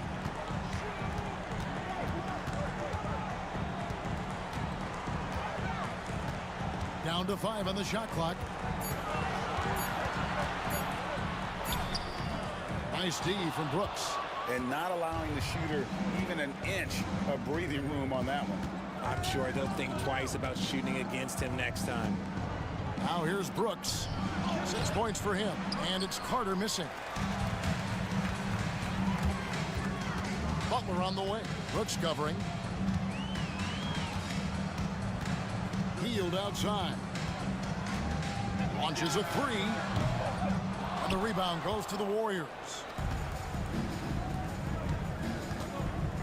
Brooks outside. Caruso, a screen on Butler. Here's Brooks. And again, no good by Golden State. Los Angeles leading by 22. Stolen by Brooks. And the dunk to finish it off. A beauty. And you like to see this from Brooks, right? No need to fall in love with the jump shot. Give the defense different looks. Wallace against Holiday. And foul on the shot. He'll shoot 2 at the free throw line. Richard, so many things about Drew Holiday's game we love, but what impresses you most about his game? Well, I know it's an easy answer, but it's his defense. It's hard to be a feared defender in the modern NBA, Kevin, but Holiday is such a pest at all times on that end of the floor.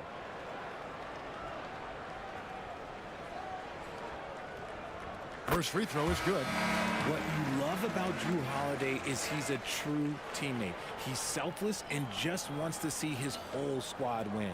Catching up on the changes for Los Angeles. Buzelis is checked in for Butler, and James subbed in for Heel.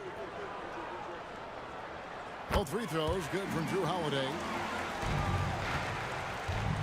Warriors have gone 5 of 12 from the field since the third quarter got underway. Carter sets the pick for Brooks.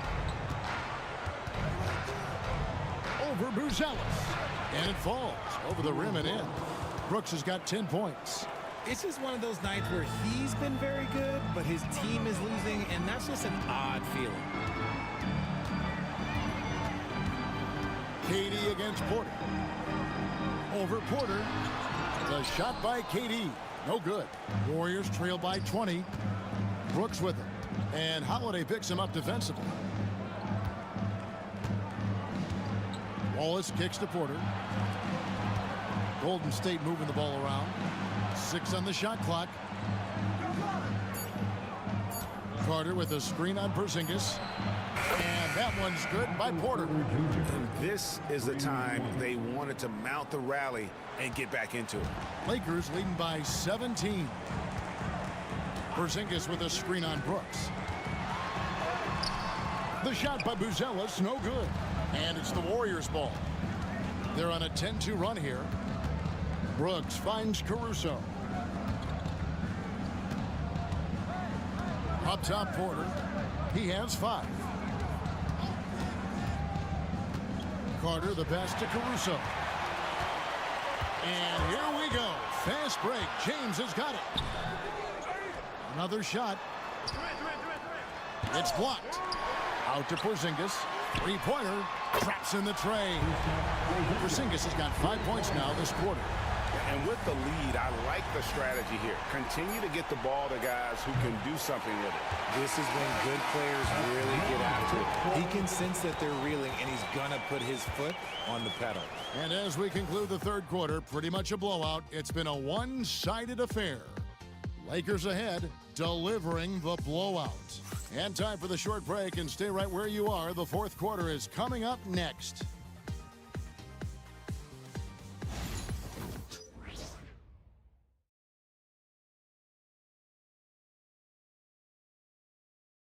And a moment ago inside the huddle with head coach Steve Kerr. It's picking us apart, right? Guy cuts behind you down the lane. Miscommunication there. They're cutting behind us. So we got to get solid defensively. But clearly, Greg, he's not happy with his team's aggressiveness on the defense. Clearly, Steve calling his team out on it. Yeah, gently asking for them to pick it up. They're going to need to if they want to win this one. And as we head into the fourth, we'll see if there's a comeback in the works or if it's more of the same from the first 3 quarters. We've got Edey. Ben Simmons is out there with James. Then there's Jimmy Butler. And it's Anderson in at the 4th. That's who's in the game for the Lakers. A big block from the big fella Anthony Davis, putting every inch of that wingspan to work. And it's Turner finishing it off. And although he's undersized at his position, his vertical, yeah, that'll clean up a few mistakes. Outside Butler. And there's the drive. And it's sent back by Turner. An elite rim protector and shot blocker. Turner excels at rising up and denying those shots. And when he's on the floor, offensive rebounding is always going to be a strength for him. Greg, he keeps so many possessions alive, doesn't he? Yeah, you can feel Coach smiling on the sidelines with every offensive board. And then Morant slams it in. And man, does Morant put on a show. He's got such insane athleticism. Awesome rewind courtesy of the AT&T 5G Slam Cam. Final quarter of play, about a minute and a half off the clock into it. Out to the right wing. And that one clearly a foul. Gets the whistle, and 2 shots coming up. That's his second personal foul. First team foul. At the line for 2, Kyle Anderson.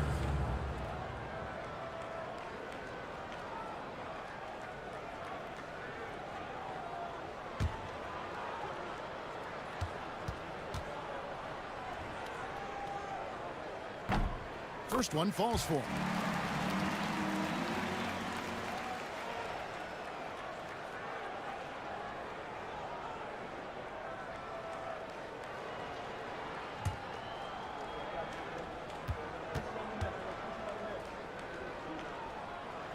He's perfect from the line this time.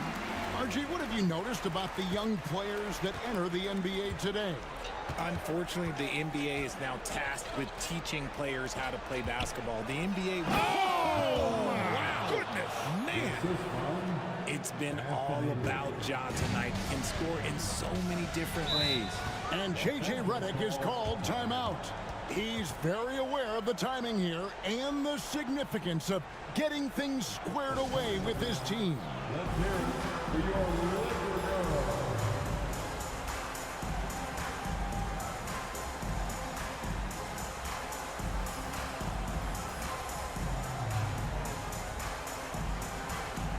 Drew Holiday is checked in for the Lakers. Let's go.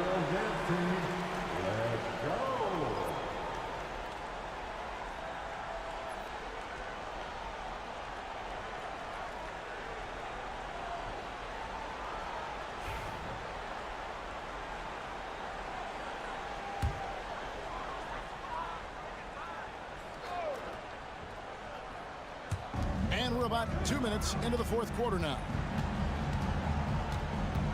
Outside Butler. Pass to Edey.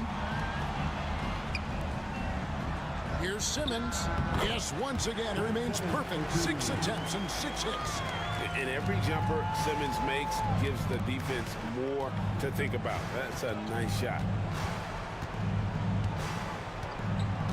Barnes looking around.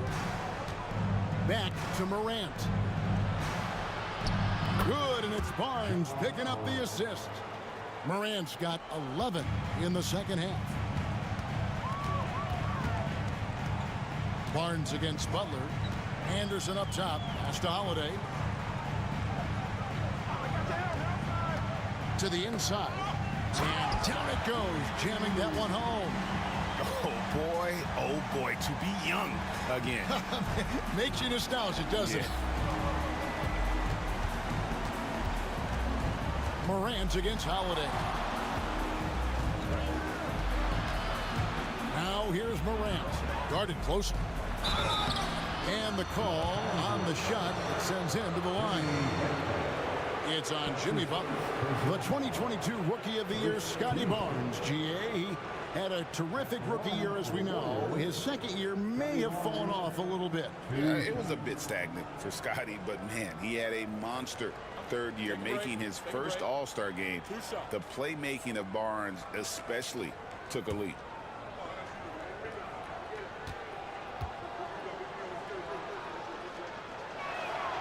That free throw, no good. When you compare, Richard, the NBA to the other major sports leagues, you have to be proud of the way things are run. The NBA is a global league that focuses on global expansion, more so than any other major sport in the United States. And when it comes to the players, there isn't a league that treats their players better. He hits the second from the line. And Barnes, an all-around threat, a good scorer, aggressive rebounder, solid passer, and more than capable defensively. Simmons against Morant. Count it. Simmons got 4 points now in the quarter. Well, he's been doing it all night. Why not go back to it? Yeah, just keep feeding him. That guy is a man on a mission. And the defense, well, they don't have much of an answer. Wallace finds Barnes. Here is Davis. Pocket 6. Pass to Morant. Over Simmons. And it's Morant missing. Well, they've been better than good on the glass today, and there is a glaring discrepancy between these two teams in that area. Shot up two there. In the mid-range, Durant is deadly as ever. Easy money sniper, putting up a little silky jumper. Healed against Wallace. Back to Morant. Basket made. That gives him 7 field goals in 13 tries. Okay, nice job here in the second half. Field goal percentage is way up from what it was at halftime when it was just barely above 30%. And so it looks like the Lakers will retain possession here.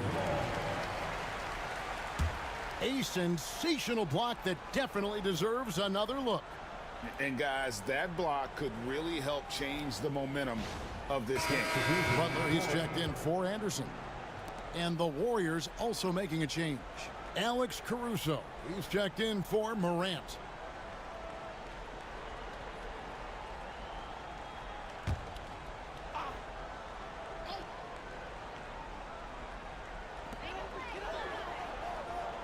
Hield sets the pick for Durant. And he makes the bucket, gets the whistle, and now a three-point play chance here for him. Don't laugh at me when I say this, but there is too much strength from Kevin Durant. Now with the chance to add one more. Second team. At the line for Los Angeles, Kevin Durant, shooting 1.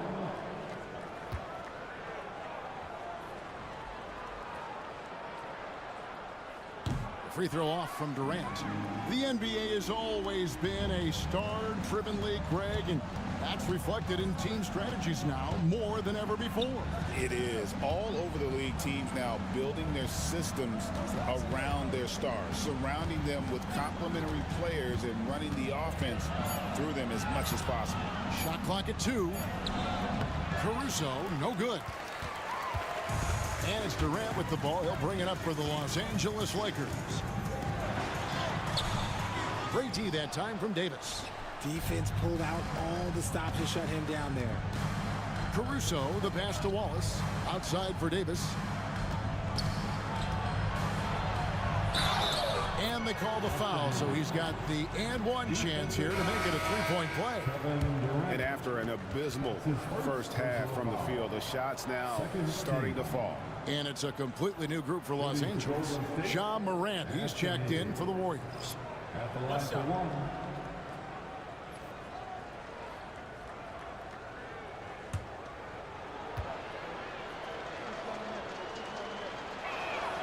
I'm not sure we've seen someone like AD before. Super long, skilled, athletic. He's just a unique talent. Here's Anderson. There's a screen. Pass to Edey, and he jams it after taking the nice feed on the run. Just a textbook lead pass right there, putting it right where it needed to be. Morant dishes to Turner. Caruso, the pass to Morant. Turner with it, fires the three. The rebound by James. There's 1:54 left in the fourth quarter of this one. Anderson against Davis. Pass to Edey. Now here is Holiday. And here's Anderson. Pulls up on the elbow. The Warriors pull it in. Turner's got his 6th rebound on the night. And one team is just completely outclassing the other tonight. Spirited performance, and it really ignited what is turning out to be a monster win here for the Lakers. This was a team performing to its fullest capability. A hugely satisfying win. A game that not many will soon forget. And on the other side, one that I think most will try to forget. And every win important, and this one will go down as win number 3. And we watched him all night long. No one could really stop him. Just another excellent game it was for Kevin Durant. It was the kind of game for him that all scorers dream of, where the basket seemed as wide as a barrel. Pass to Buzelis. Lakers working the ball around now. Here is Anderson.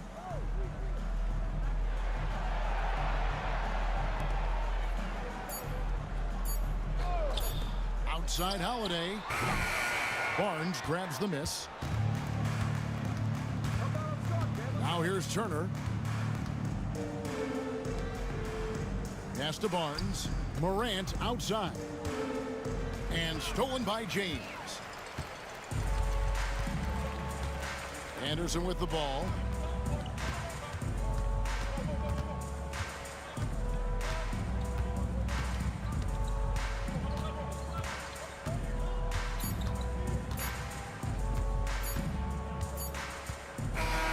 So it's Los Angeles winning this one easily. This game may not have been the most exciting we've ever seen, but you have to appreciate just what a clinical performance they put on. I know their fans appreciated it, and we saw at times just stretches of excellent defense. Potency from an offensive standpoint as well. They were pretty much dominant. And now let's check in with David. All right, David, thank you. Thank you for joining us. That'll do it for now. Alongside Richard Jefferson and Greg Anthony and our reporter David Aldridge and the entire 2K Sports crew, this is Kevin Harlan saying so long. So long and good night, everyone.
1,